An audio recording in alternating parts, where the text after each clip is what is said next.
ভগবানের অপজয় যদি কেউ কীর্তন করে, ভগবানের চরিত্র নিয়ে যদি কেউ কথা বলে, ভগবান তোমার চরিত্র নষ্ট হয়ে গেছে, সেই ব্যক্তি আর কতদিন এই পৃথিবীতে টিকে থাকে? তার সময় চলে আসে তাড়াতাড়ি। বলো রাধে রাধে। হিরণ্যকশিপু বললেন যে ভগবানের চরিত্র নষ্ট হয়ে গেছে, ভগবান পক্ষপাতিত্বমূলক আচরণ করছেন। হিরণ্যকশিপু তখন তার ভ্রাতুষ্পুত্রগণকে নিয়ে বসলেন ঘরের মধ্যে। এইবার হিরণ্যকশিপু তার ঘরের মধ্যে ভ্রাতুষ্পুত্রদেরকে নিয়ে বসেছেন, তাদেরকে এখন সান্ত্বনা প্রদান করছেন। হিরণ্যকশিপুর ভ্রাতুষ্পুত্র তার মানে তার হিরণ্যকের ছেলেদেরকে নিয়ে বসেছেন। আর হিরণ্যকের ছেলেরা জ্যাঠামশাইয়ের সামনে বসেছেন আর কাঁদছেন। হিরণ্যকের স্ত্রী কাঁদছেন, হিরণ্যকশিপু হিরণ্যকের মা কাঁদছেন, সবাই মিলে কাঁদছেন। তাদেরকে সান্ত্বনা প্রদান করছেন হিরণ্যকশিপু। স্বয়ং হিরণ্যকশিপু অসুর সান্ত্বনা প্রদান করছেন। আপনারা যদি এই ভাগবতের এই কোটটা কখনো পড়েন, আপনারা তো মুখ দিয়ে শুনছেন আমার কথা, যদি কখনো পড়েন আশ্চর্য হয়ে যাবে। শুধু এই কোটটাই যদি বর্ণনা করি 7 দিন লেগে যাবে শুধু শুনতে। হিরণ্যকশিপু এইরকম উপদেশ তার মাকে দিয়েছেন, এইরকম উপদেশ। হিরণ্যকশিপুর মতো একজন অসুর এত বড় জ্ঞানী হতে পারে, এত বড় বড় কথা বলতে পারে, আপনারা বিশ্বাসই করতে পারবেন না। বলো রাধে রাধে। এই যে হিরণ্যকশিপু উত্তর বলছেন এখানে ভাগবতে। আমরা তো 3 দিনের জন্য ভাগবত শুরু করেছি, সেই জন্য বেশি বলতে পারছি না। 3 দিন বলবো তো আজকে 2য় দিন। হিরণ্যকশিপু বলছে কিভাবে সান্ত্বনা দিতে হয়। দেখুন, রাজনীতি কাকে বলে হিরণ্যকশিপুর কাছ থেকে শিখতে হবে। সান্ত্বনা আর রাজনীতি। সান্ত্বনা দিচ্ছেন, ভ্রাতুষ্পুত্রদেরকে সান্ত্বনা দিচ্ছেন, ভ্রাতা বধূকে সান্ত্বনা দিচ্ছেন, ভাই বউকে সান্ত্বনা দিচ্ছেন। বলছেন অম্বম্ব হে বধূ পুত্র বিরাম মহার্ত সুচিতম রিপরি ভীমুকে স্বাগ্য প্রাণাম বদ ইপ্সিতঃ। বলছে যে এই ইপ্সিত দুঃখে হে বধূ তুমি ক্রন্দন করছো। ক্রন্দন করার কোনো কারণ নেই। তুমি কার জন্য ক্রন্দন করছো? যে দেহ নশ্বর। কার কথা? এ কথা ভগবদ গীতায় কৃষ্ণের কথা বলেছেন না, দেহটা কি নশ্বর। হিরণ্যকশিপু বলছেন যে দেহ নশ্বর, সেই নশ্বর দেহের জন্য তুমি শোক করছো। ঠিক একই কথা ভগবান শ্রীকৃষ্ণ অর্জুনকে শুনিয়েছিলেন। হিরণ্যকশিপু তো বহু আগে শুনিয়েছেন এই কথা, সত্যযুগের কথা। হিরণ্যকশিপু শোনাচ্ছেন তার ভ্রাতা বধূকে, শোনো তুমি কার জন্য শোক করছো? নশ্বর দেহের জন্য। আমার ভ্রাতা এমন বড় বীর যোদ্ধা ছিলেন যে সে যুদ্ধে প্রাণ দান করেছেন, যুদ্ধে তার প্রাণ চলে গেছে। যার যে বীরের মতো মৃত্যুবরণ করে, সেই বীরের বধূ, বীরের স্ত্রী কখনো যদি ক্রন্দন করে, তাহলে সেই বীরের বীরত্ব নষ্ট হয়ে যায়। কেন তুমি কাঁদছো? কথা শুনেছেন যে বীরের স্ত্রী যদি ক্রন্দন করে, তাহলে বীরের বীরত্ব নষ্ট হয়ে যায়। বীরের বধূ তুমি। সন্তানদেরকে বলছে এই ছেলেরা তোরা কাঁদছিস কেন? জ্যাঠামশাই কাঁদবো না, বাবা মরে গেছে কাঁদবো না? বাবা মরে গেছে তো কি হয়েছে, তোরা তো বীরের পুত্র। বীরের পুত্র কখনো কাঁদে না। বীরের পুত্র সে তার পিতাকে যিনি নিধন করেছেন, তাকে নিধন করবার জন্য বীর পুত্ররা সংগ্রাম করবে, ছুটবে। তুমি কাঁদবে কেন?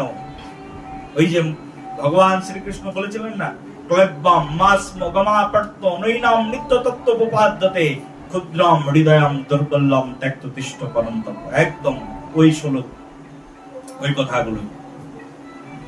অর্জুন অস্ত্র ধারণ করো, রুখে দাঁড়াও, সত্যের জন্য যুদ্ধ করো। এ বলছে। এবার হিরণ্যকশিপু বলছেন হিরণ্যকের পুত্রগণকে, বীরের পুত্র তোমরা সিংহের পুত্র সিংহের মতো গর্জন করবে, কোথায় বিড়ালের মতো ভীত সন্ত্রস্ত হয়ে এক কোণে দাঁড়িয়ে দাঁড়িয়ে অশ্রু বিসর্জন করছো। এটা বীরের পুত্রদের শোভাবর্ধন করে না। মোটিভেশনাল স্পিচ একজন অসুরের। অনেক অনেক উপদেশ প্রদান করেছেন এখানে।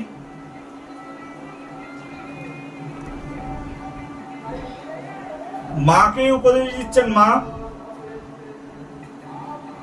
তুমি না ঋষি পত্নী, একজন ঋষি পত্নী কখনো মৃত সন্তানের জন্য ক্রন্দন করে, এতে ঋষির শোভা কি কখনো বর্ধিত হয়? আমার ভাই বীরের মতো মৃত্যুবরণ করেছেন,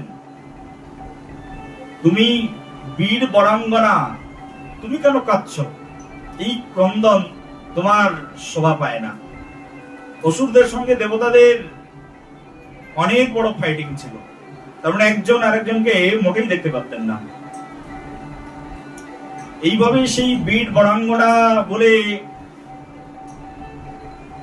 এখানে মাকে অভিবাদন জানিয়েছেন, মাকে আরো সুন্দর সুন্দর অনেক কথা বলেছেন। এই দৈত্যরাজ হিরণ্যকশিপু,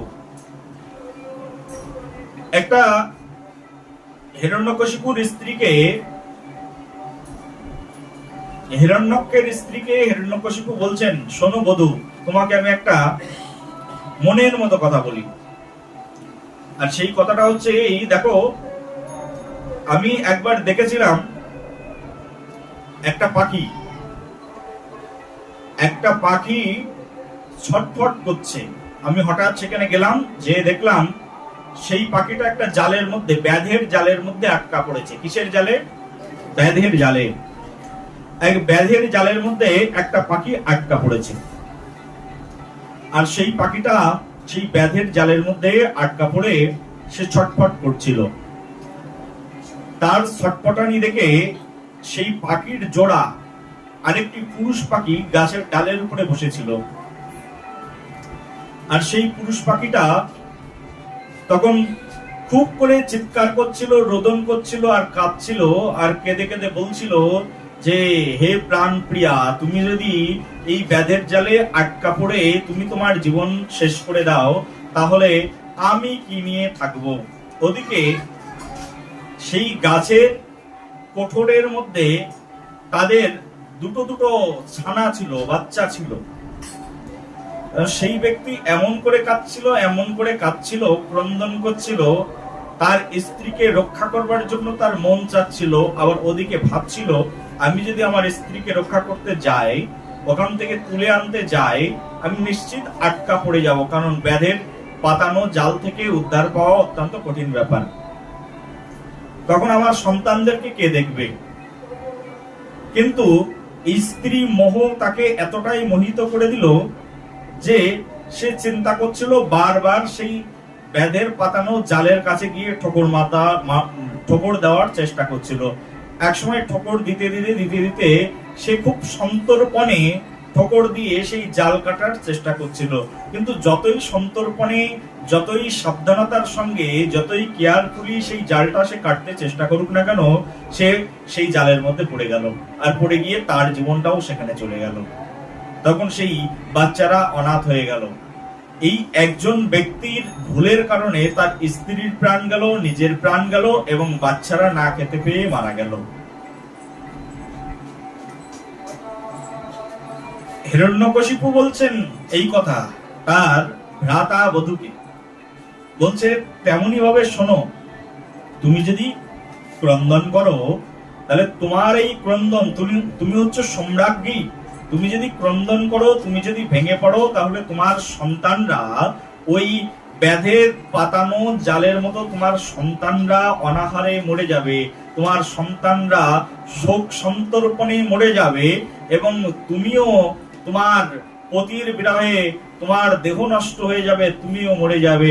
তখন এই জগতে কারুরই অস্তিত্ব থাকবে না।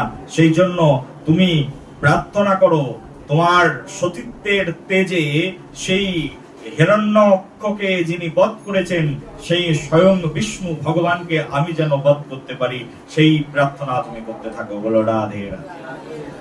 এই মোটিভেশন দিয়ে দিলেন, বিশাল কথা না? হ্যাঁ, এই যে এতগুলো মোটিভেশন দিয়েছে। আরো অনেক কথা আছে। অসিনর রাজার ঘটনা উল্লেখ করেছেন, আমরা আর অত বলছি না। এই সব মোটিভেশন দেওয়ার পরে হিরণ্যকশিপু এখন ভাবলেন এইবার যে যে আমার ভাইকে মেরেছে তার সঙ্গে যুদ্ধ করতে গেলে আমাকে অনেক শক্তিশালী হতে হবে, কারণ স্বয়ং ভগবান শ্রী বিষ্ণু। কে মেরেছে আমার ভাইকে? স্বয়ং ভগবান বিষ্ণু মেরেছেন। কি রূপ ধারণ করে? কি বলেছিলাম? বরাহ রূপ ধারণ করে আমার ভাইকে স্বয়ং মেরেছেন। আমি আমার ভাইকে যদি উদ্ধার করতে চাই, ভাইয়ের বদলা যদি নিতে চাই, তার মৃত্যুর প্রতিশোধ যদি নিতে চাই, তাহলে আমাকে আরো বেশি শক্তিশালী হতে হবে। আর এই শক্তিশালী হতে গেলে আমাকে অনেক সাধনা করতে হবে, কারণ ভগবান বিষ্ণুকে মারা তো অনেক কঠিন ব্যাপার। দেবতাদেরকে মেরে দিতে পারি, কিন্তু ভগবানকে কি করে মারবো? সেই জন্য অনেক শক্তির দরকার, অনেক সাধনার দরকার। শক্তি কোথায় পাওয়া যাবে? ভাবতে ভাবতে হিরণ্যকশিপু তো অনেক বড় পণ্ডিত ছিলেন, রাবণ যেরকম অনেক বড় পণ্ডিত ছিলেন, রাবণের মতো পণ্ডিত, বিশ্বজয়ী পণ্ডিত, বিজয়ী পণ্ডিত কেউ ছিলেন না। অনেক মেধাবী ছিলেন রাবণ, তেমনি অনেক বড় পণ্ডিত ছিলেন হিরণ্যকশিপু। রাবণও যেমন বড় পণ্ডিত, হিরণ্যকশিপু তেমন বড় পণ্ডিত। অসুররা কিন্তু বড় বড় পণ্ডিত ছিলেন, বড় বড় জ্ঞানী ব্যক্তি ছিলেন। তাদের গীতা ভাগবত সব মুখস্থ ছিল, এই বেদ পুরাণ তাদের সব জানা ছিল।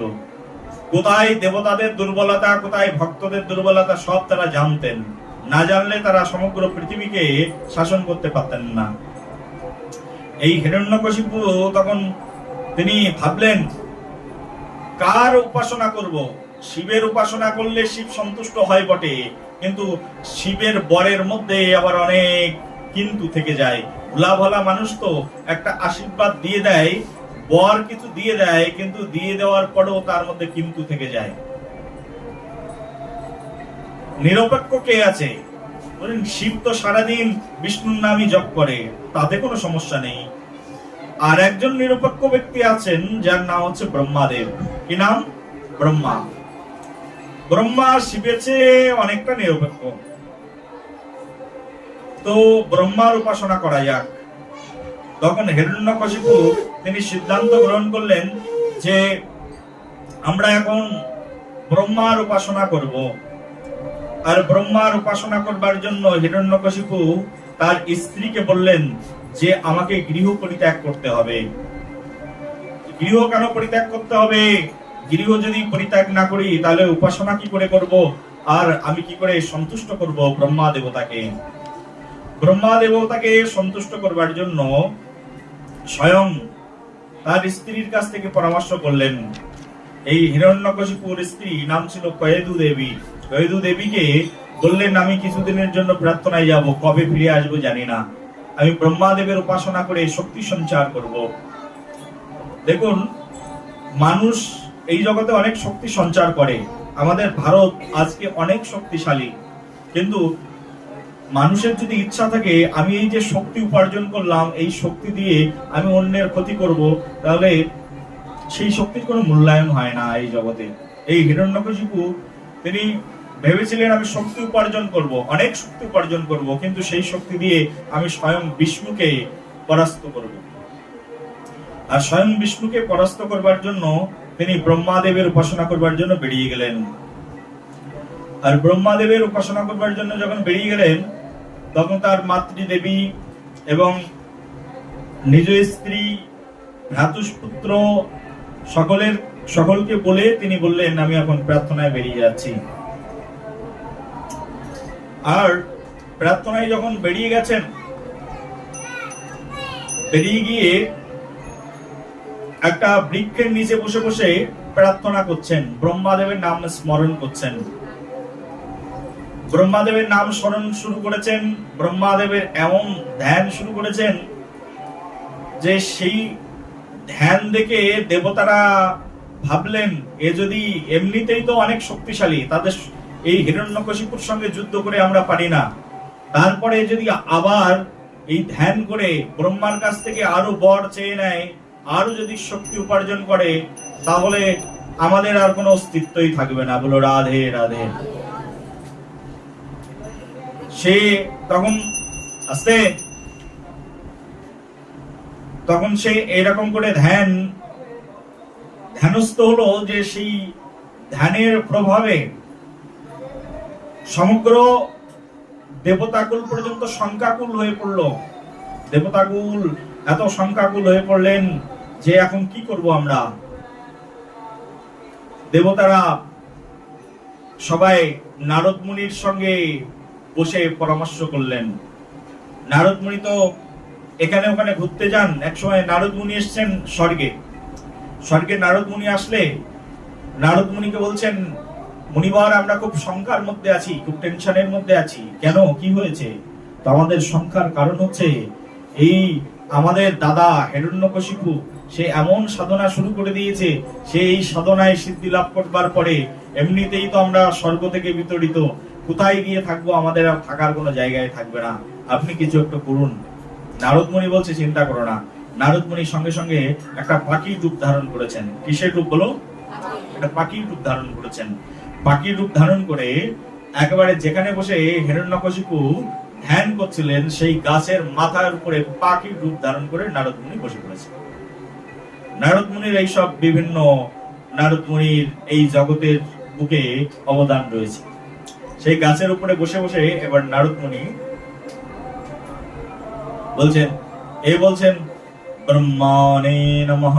আর ওদিকে নারদ মুনি পাখির রূপ ধারণ করে এইবার ওই পাখি শ্লোক আবৃত্তি করছে, ওম বিষ্ণুবে নমঃ। কি উচ্চারণ করছে? এদিকে উচ্চারণ করছে ব্রহ্মণে নমঃ, এই ব্রহ্মার উপাসনা করছে। আর নারদ মুনি গাছের উপরে পাখি হয়ে বিষ্ণুর নাম উচ্চারণ করছে। এই বিষ্ণুর নাম শুনে সঙ্গে সঙ্গে তার ধ্যান ভেঙে গেল। রে, কোথায় আমার শত্রু দেখি? ওই শত্রু, এই ধ্যান ভঙ্গ হয়ে গেছে। কার? স্বয়ং হিরণ্যকশিপু ধ্যান করতে বসেছে, কিন্তু শত্রুর নাম শুনে ধ্যান ভঙ্গ হয়ে গেছে। উপরে তাকিয়ে দেখা পাখি, হে তোকে দেখাচ্ছি মজা। এইবার অস্ত্র বাগিয়েছেন পাখিকে ধরবার জন্য। পাখি তো আর সাধারণ পাখি নয়। নারদ মুনি সেকেন্ডের মধ্যে, এক সেকেন্ডের মধ্যে এক ব্রহ্মাণ্ড থেকে অন্য ব্রহ্মাণ্ডে চলে যেতে পারেন। বলো রাধে। নারদ মুনির এরকম আশীর্বাদ রয়েছে, তার মিনিট লাগে না, এক এক সেকেন্ডে এক ব্রহ্মাণ্ড থেকে আর এক ব্রহ্মাণ্ডে চলে যেতে পারে। একটা পাখি তো এত দ্রুত যেতে পারে না যত দ্রুত নারদ মুনি চলে যেতে পারে। নারদ মুনি ওখান থেকে চলে গেছেন, সে পাখিকে আর পাননি। কোথায় গেল পাখি আর খুঁজেই পেলেন না। ধ্যান ভঙ্গ হয়ে গেছে। আর বিষ্ণুর নাম শ্রবণ করে কান মাথা একেবারে ঝালাফালা হয়ে গেছে। কোথায় বিষ্ণু, কোথায় বিষ্ণু খুঁজতে খুঁজতে বলছে পরে ধ্যান করব, বাড়ি গিয়ে দেখে আসি কোনো অনিষ্ট হলো কিনা। বাড়িতে গিয়ে দেখলো না, সব ঠিকঠাক মতো আছে। সবাই জিজ্ঞাসা করছে, কি ব্যাপার, তুমি ধ্যান করতে গিয়ে আবার ফিরে আসলে? ফিরে আসলাম তার কারণ এই কারণ, ফিরে এসছি। ঠিক আছে, তাহলে কিছুদিন গৃহে থাকো আর রাজত্ব পরিচালনা করো, পরে যেও। না না, বেশি দিন থাকবো না, একদিনের জন্যই থাকবো। একদিনের মধ্যে ওই বিষ্ণুর নাম শ্রবণ করে এসে কামার্ত হয়ে উঠেছেন হিরণ্যকশিপু। কয়েদু দেবীর গর্ভের মধ্যে বাচ্চা প্রদান করে চলে গেছেন। কিন্তু এইবার ঘটনাটা হচ্ছে ওই হিরণ্যকশিপুর স্ত্রী কয়েদু দেবী সঙ্গে যখন এই চরম অসুর, নাম কি? হিরণ্যকশিপু যখন সঙ্গমে লিপ্ত হয়, তখন তার মাথার ভিতরে বিষ্ণু বিষ্ণু শব্দটা ঘুরছিল। কি শব্দ ঘুরছিল? বিষ্ণু বিষ্ণু বিষ্ণুর ভক্ত আমার ধ্যান ভঙ্গ করেছে, এই কথাটা তার বারবার মনে পড়ছিল। বিষ্ণু ছল চাতুরি করে আমার ধ্যান ভঙ্গ করেছে, এই কথা বারবার মনে পড়ছিল। আর এই মুহূর্তে তাদের সম্ভব হয়ে গেল। আর সেই যে গর্ভের মধ্যে, কয়েদু দেবীর গর্ভের মধ্যে সন্তান চলে গেল।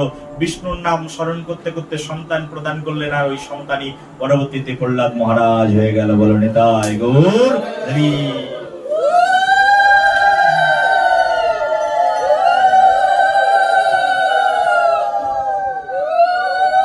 দেখো, এই জগতের সবচেয়ে চরমতম কল্যাণ সাধুরাই করে। নারদ মুনি কি দেবতা নন, কিন্তু কি দেব ঋষি, দেবতাদের উপরে, নর ঋষি তাদেরও উপরে দেব ঋষি, সাধু মহান্ত মহাত্মা।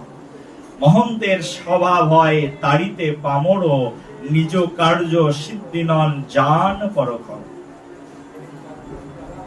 দেবতাদের ঊর্ধ্বে, ঋষিদের ঊর্ধ্বে, দেব ঋষি দেবর্ষি বলা হয় নারদ মুনিকে। কারণ নারদ মুনি যা অসাধ্য সাধন করতে পারেন এই জগতে, সেই অসাধ্য কেউ সাধন করতে পারেন না। নারদ মুনি সবসময় জগতের কল্যাণের জন্য কাজ করেন, সেই জন্যই তাকে আচার্য বলা হয়। দেবতাদেরকে আচার্য বলা হয় না, কিন্তু নারদ মুনিকে আচার্য বলা হয়। মহাজন বলা হয় নারদ মুনিকে। 12 জন মহাজন আছে আমাদের শাস্ত্রের মধ্যে। সেই 12 জন মহাজনের মধ্যে নারদ মুনি একজন মহাজন। তাকে মহাজন এই কারণেই বলা হয়, কারণ তিনি জগতের কল্যাণ করেন। এই নারদ মুনির কারণে অসুরের গর্ভ থেকে অসুরের সন্তান কি জন্মগ্রহণ করবে বলো? অসুরের সন্তান তো অসুরই জন্মগ্রহণ করবে, কিন্তু নারদ মুনি জগৎ কল্যাণের জন্য তার মাথার মধ্যে কৃষ্ণ চিন্তা, বিষ্ণু চিন্তা ঢুকিয়ে দিয়েছে। নারদ মুনির মতো যারা সাধু মহাত্মারা এই জগতে এখনো রয়েছেন, তারাও কিন্তু সবার মাথার মধ্যে কৃষ্ণ চিন্তা ঢুকিয়ে দেয়। এই যে কয়জন এখানে আমাদের সামনে বসে আছে, তোমাদেরকে কি চিন্তা ঢোকাচ্ছি আমি? কৃষ্ণ চিন্তা, বিষ্ণু চিন্তা। এই শ্রবণ করো কৃষ্ণ কথা। 10 মিনিটের জন্য বাড়িতে ভাবতে ভাবতে গেলেও তো যাবে। একবারের জন্য তো আমার এই পাঠের একটা শব্দ তোমার মনের মধ্যে আসলেও আসবে। এই হচ্ছে কৃষ্ণ চিন্তা, ভাগবত চিন্তা, ভাগবত চিন্তন। মাথার মধ্যে একবার ঢুকিয়ে দিলেই হয়েছে। হিরণ্যকশিপু স্ত্রীকে বললেন, আবার যাচ্ছি আমি, কিন্তু এবার আর ফিরে আসবো না। যতই অনিষ্ট হোক না কেন আমি ঠিক সাধনা করেই ফিরে আসবো। এবার কি আবার বসেছেন, বসে এবার ধ্যান শুরু করেছেন। আর এমন ধ্যান শুরু করেছেন সেই হিরণ্যকশিপু যে তার মাথার সেই চুলে বিশাল জটা তৈরি হয়ে গেল, আর সেই জটা দিয়ে অগ্নি ঝরে ঝরে পড়তে থাকলো। জটা দিয়ে আগুন বেরোচ্ছে, সেই আগুনের ঝাঁজে ওখানে মানুষ প্রাণীকুল টিকতে পারছে না, এইরকম আগুন বেরোচ্ছে মাথা দিয়ে। তার মানে এত বড় তপস্বী সাধক হয়ে গেছে। অগ্নি দেবতা পর্যন্ত ভয় পেয়ে গেল হিরণ্যকশিপুর তপস্যা দেখে। সব দেবতা বৃন্দ ভয় পেয়ে গেছে। দেবতাদের রাজা ইন্দ্র তখন দেব ধর্ম সুধর্মা সবার মধ্যে আলোচনা করলেন যে এই হিরণ্যকশিপু যেভাবে তপস্যা করছে, এই তপস্যা যদি এরকম কন্টিনিউয়াসলি করতে থাকে তাহলে পৃথিবী ধ্বংস হয়ে যাবে। এক কাজ করি, এই হিরণ্যকশিপুর সন্তান তো মহা অসুর হবে, তো এই হিরণ্যকশিপুর স্ত্রীকে চুরি করে নিয়ে যায়। দেবতাদের রাজা ইন্দ্র এর আবার স্বভাব খারাপ ছিল, ওর হাত ধরে তুলে নিয়ে যাওয়া তার একটু অভ্যাস ছিল। বলো রাধে রাধে। ইন্দ্র নেমেছেন নিচে, নেমে একেবারে ধরেছেন হিরণ্যকশিপুর স্ত্রী গয়াদু দেবী, একবার মাথার চুল, চল আমার সঙ্গে, তোর এই পেট থেকে যে জন্মগ্রহণ করবে সে আরো বড় অসুর হবে।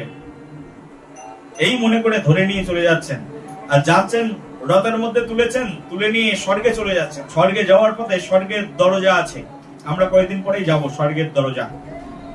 এটা হরিদ্বার থেকে যেতে হয় বদ্রী, বিশাল বদ্রীনাথ, কেদারনাথ, বদ্রীনাথ, চারধাম, হিমালয় পর্বতের উপর দিয়ে ওই পথ দিয়ে যেতে হয়। আর ওখানেই বদ্রিকা আশ্রম বলে এক আশ্রম আছে, ওখানে নারদ মুনি থাকেন। নারদ মুনি ঘরের বাইরে বেরিয়েছেন, আর ঘরের বাইরে বেরিয়ে দেখছেন এই বদ্রিকা আশ্রমের উপর দিয়ে নিয়ে যাচ্ছে কয়দু দেবীকে। ইন্দ্রকে দেখেই নারদ মুনিকে ডাক দিয়েছেন, এই ইন্দ্রদেব, এই শোনো শোনো শোনো। ইন্দ্রদেব দাঁড়িয়ে পড়েছেন, নারদ মুনিকে তো সবাই সম্মান করেন, ইন্দ্রদেব দাঁড়িয়ে পড়েছেন। বলছে, কাকে তুলে নিয়ে যাচ্ছ? এক স্ত্রী রূপ দেখতে পাচ্ছি। প্রভু কি আর বলবো, এই হিরণ্যকশিপুর স্ত্রীকে তুলে নিয়ে যাচ্ছি। এর পেট থেকে যে সন্তান জন্মগ্রহণ করবে সেই সন্তান জগতের অনিষ্ট করবে, সেই ভয়ে আমরা এর সন্তানকে মেরে ফেলবো, আর একেও মেরে ফেলবো। তখন নারদ মুনি বলছে, এটা কি ধর্মসম্মত কাজ হবে? তখন ইন্দ্রদেব বলছে, ধর্ম অধর্ম বুঝি না, কিন্তু এর পেট থেকে যে সন্তান জন্মগ্রহণ করবে সে তো আরো অনিষ্ট করবে, আমাদের সন্তানদের অনিষ্ট করবে, আমাদের অনিষ্ট করবে। এর বেঁচে থেকে লাভ নেই। স্ত্রী হত্যার পাপ হয় হোক, তাও আমি এই স্ত্রী হত্যা করেই ছাড়ব। নারদ মুনি বললেন, দেখো তোমরা দেবতা, অসুররা অসুরদের কাজ করুক, তোমরা তোমাদের কাজ করো, তোমরা কেন অনিষ্ট করতে যাবে?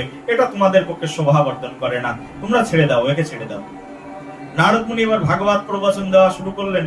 ইন্দ্রদেব তো দেবতা, তার আবার দেবতাদের মন পর্যন্ত একটু সফট কর্নার থাকে, একটু সফট হয়ে গেছে। তখন ভাবছে ঠিক আছে, নারদ মুনি যখন বলছে, না তাহলে একে আর মারবো না। কিন্তু অসুর হলে কিন্তু শুনতেন না। চোর না শোনে কি কথা? হ্যাঁ, চোর না শোনে ধর্মের কথা। চোরকে যতই উপদেশ দাও না কেন ও শুনবে না। অসুরকে যতই উপদেশ দাও না কেন অসুর কিন্তু শুনবেই না। কিন্তু দেবতা তো সফট কর্নার কাজ করছে। ঠিক আছে, তাহলে কি করব মুনিজি? এই বধূকে আমরা কি করব? বসে ওকে এক কাজ করো, আমার আশ্রমে রেখে যাও। আচ্ছা আচ্ছা, আপনার আশ্রমে রাখলে কি হবে, কি উপকার হবে? বলছে যেটা তুমি পারবে না সেটা আমি পারবো, আমি সেই কাজ করে দেখাবো। তোমার উদ্দেশ্য তো এর গর্ভজাত সন্তানকে নিয়ে, ওই গর্ভজাত সন্তানকে আমি মানুষ করে দেবো, তোমার আর কোনো চিন্তা নেই, তাই নাকি? ঠিক আছে, তাহলে তাই করুন। নারদ মুনির আশ্রমে রেখে গেলেন কয়েদু দেবীকে। কে রেখে গেলেন? স্বয়ং ইন্দ্রদেব। নারদ মুনি কয়েদু দেবীকে মা বলে ডাকলেন, বললেন মা। গুরুদেব তো, আচার্য তো, শিষ্যদেরকে মা বলেই ডাকেন। কয়েদু দেবী সঙ্গে সঙ্গে নারদ মুনির চরণ জড়িয়ে ধরে প্রণাম করলেন, বললেন বাবা আপনি আমাকে আশ্রয় প্রদান করুন। ওখানেও আমি আশ্রয়হীন ছিলাম, আজকে আমি একজন পিতা পেয়েছি, একজন গুরু পেয়েছি, আচার্য পেয়েছি, আমার জীবন ধন্য হয়েছে। নারদ মুনির চরণে শরণাপন্ন হয়ে গেলেন কয়েদু দেবী। হিরণ্যকশিপু অসুর হলে কি হবে? কয়েদু দেবী কিন্তু নিজে একজন ভগবত ভক্ত ছিলেন, কিন্তু যেহেতু স্বামীর সঙ্গে বিবাহ হয়েছে তাই স্বামীকে সাপোর্ট করতে হতো তার। কয়েদু দেবী নারদ মুনির আশ্রমে থেকে গেলেন। আর নারদ মুনির আশ্রমে থেকে নারদ মুনি বললেন মা তোমার একটা সেবা আছে এই আশ্রমে। কি সেবা বাবা? সেবা হচ্ছে এই, তুমি আমার আশ্রমে থাকো আর আমি প্রতিদিন ভাগবত পাঠ করব, আর তুমি বসে বসেই ভাগবত শ্রবণ করবে। ঠিক আছে বাবা, এই কাজ আমি গ্রহণ করতে রাজি আছি। নারদ মুনি প্রতিদিন ভাগবত পাঠ করতেন, আর কয়েদু দেবী বসে বসে ভাগবত পাঠ শ্রবণ করতেন। আর কয়েদু দেবীর গর্ভের মধ্যে বসে বসে ওই কয়েদু দেবীর সন্তান তিনিও ভাগবত পাঠ শ্রবণ করতেন। এই শাস্ত্রের সিদ্ধান্ত। যদি কারোর গর্ভের মধ্যে সন্তান থাকে না, সন্তান যদি কারোর গর্ভের মধ্যে আসে, তখন সন্তান আসলে গর্ভ সংস্কার করতে হয়। আমাদের সনাতন ধর্মে এই রীতি বহু পূর্বকালে ছিল, কিন্তু এখন উঠে গেছে। রাধে রাধে। আছে নাকি এখন গর্ভ সংস্কার? গর্ভধান সংস্কার বলা হয়। আমাদের সনাতন ধর্মে প্রধান 10টি সংস্কার, এছাড়াও 64টি অন্যান্য উপাঙ্গ সংস্কারের কথা বলা হয়েছে। তার মধ্যে 10টি প্রধান সংস্কার, তার মধ্যে একটি প্রধান সংস্কারের নাম বলা হচ্ছে গর্ভধান সংস্কার। তারপরে নামকরণ সংস্কার। গর্ভধান সংস্কার মানে গর্ভের মধ্যে যখনই সন্তান আসবে, আমাদের ওই গর্ভধান সংস্কারকে আমরা কেউ কেউ সাত ভক্ষণ বলে মনে করি, ঠিক আছে, কিন্তু এটা গর্ভধান সংস্কারের মধ্যে পড়ে না। এই সাত ভক্ষণ যে জিনিসটা আমরা করি, এটা হচ্ছে জাস্ট একটি সামাজিক প্রথাকে পালন করা, কিন্তু এটা গর্ভধান সংস্কারের মধ্যে পড়ে না। কিন্তু গর্ভধান সংস্কার আমাদের শাস্ত্রে যেটিকে বলা হয়েছে, সেই গর্ভধান সংস্কার করবার জন্য পূর্বকালে কোন গৃহস্থ বাড়িতে, কোন রাজবাড়িতে, রাজগৃহে বা কোন বৈষ্ণব গৃহে কোন সন্তান জন্মগ্রহণ করার আগে, যখনই সন্তান গর্ভবতী হতেন, কোন স্ত্রী গর্ভবতী অবস্থায় তাকে বেশি বেশি করে ভগবানের সেবা করানো হতো। তাকে বলা হতো তুমি বেশি বেশি করে ভগবানের সেবা করো। আর এখন গর্ভধান সংস্কার মানে কি? এই আমার স্ত্রী যেন একটা কুটো নেড়ে দ্বিতীয় জায়গায় না রাখে, এরকম। হ্যাঁ, গর্ভের মধ্যে বাচ্চা আছে, কিছু করা যাবে না, বাচ্চা নষ্ট হয়ে যাবে, বাচ্চা অপুষ্টির অভাবে ভুগবে। আমার স্ত্রী গর্ভবতী, তার মানে তাকে আগে খেত একটা করে ডিম, এখন খেতে হবে 4টে করে ডিম। এই গর্ভধান সংস্কার, কিন্তু এগুলো আমাদের শাস্ত্রীয় সংস্কারের মধ্যে পড়ে না। জাস্ট বলা হয় যে সাত ভক্ষণ, কিন্তু এটা কোনো সংস্কারের মধ্যেই পড়ে না। এটা একটা বর্তমান সমাজের ফ্যাশনে পরিণত হয়েছে গর্ভদান সংস্কারটা, ফ্যাশন। যার বাড়িতে বেশি টাকা আছে সে বেশি টাকা দিয়ে খাসির মাংস, হরিণের মাংস দিয়ে গর্ভদান সংস্কার করেন। আমার স্ত্রী এখন গর্ভবতী, সেই আনন্দে হরিণের মাংস খাওয়াবো, সুন্দরবনের বাংলাদেশের পদ্মার ইলিশ খাওয়াবো, এইগুলো সংস্কারের মধ্যে পড়ে? বাচ্চা জন্ম দেবে তার জন্য কিছু কিছু বাচ্চাকে মেরে তারপরে বলছে আমি আমার বাচ্চাকে জন্ম দেবো। তাহলে ওই বাচ্চা কি বাচ্চা জন্মগ্রহণ করবে, কত বড় অসুর জন্মগ্রহণ করবে চিন্তা করো। পোল্ট্রি মুরগি কেটে বাচ্চা জন্ম দিচ্ছে, বাচ্চা হয়েছে, মানুষকে খাওয়াচ্ছে পোল্ট্রি মুরগি। কতগুলো পোল্ট্রির জীবন শেষ হয়ে গেল, কতগুলো প্রাণী নিধন হয়ে গেল। এক প্রাণীকে হত্যা করে আর এক প্রাণী সমাজে নিয়ে আসবার জন্য চেষ্টা। তার মানে কি সংস্কার হলো না সমাজের উৎপাত হলো? বলো, চিন্তা করো নিজেরা। বলো রাধে রাধে, প্রেম সে বলো, জোরে বলো, আরো জোরে। সংস্কার চাই সমাজে, এমন সংস্কার গর্ভদান সংস্কার এই নারদ মুনি করালেন। নারদ মুনি তখন তার হিরণ্যকশিপু অসুরের স্ত্রীকে আশ্রমের মধ্যে রাখলেন, বললেন ভাগবত শ্রবণ করো, প্রতিদিন ভাগবত, প্রতিদিন যজ্ঞ হবে, যজ্ঞের কাঠ সংগ্রহ করে দেবে, সামনে এগিয়ে দেবে, আর বসে বসে যজ্ঞের অগ্নিতে বেদের মন্ত্র উচ্চারণ করে করে আহুতি দেবে। নারদ মুনির আশ্রমে বৈদিক যজ্ঞ হয়, দেবী কয়েদু বসে বসে তিল জপ নিয়ে অর্পণ করেন।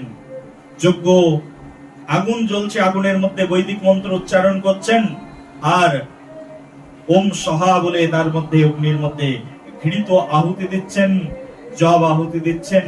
এইভাবে সেই সংস্কারের মধ্যে রয়েছেন, দীর্ঘদিন ধরে নারদ মুনির আশ্রমে রয়েছেন। গর্ভজাত সন্তান গর্ভের মধ্যে বসে বসে ভাগবত মুখস্থ করে ফেললেন।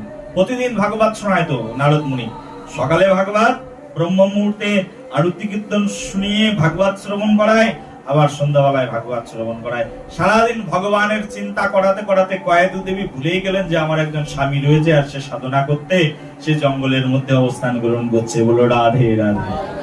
ভুলে গেছেন নিজের স্বামীর কথা, এখন পরম স্বামীকে পেয়ে গেছেন কয়েদু দেবী, আর এই পরম স্বামী হচ্ছেন সেই নারদ মুনির আশ্রমে স্বয়ং ভগবান শ্রীকৃষ্ণ, শ্রী বিষ্ণু। বলো কৃষ্ণচন্দ্র ভগবান কি, রাধারমণ প্রভু কি, নিতায় গৌর প্রেমানন্দে।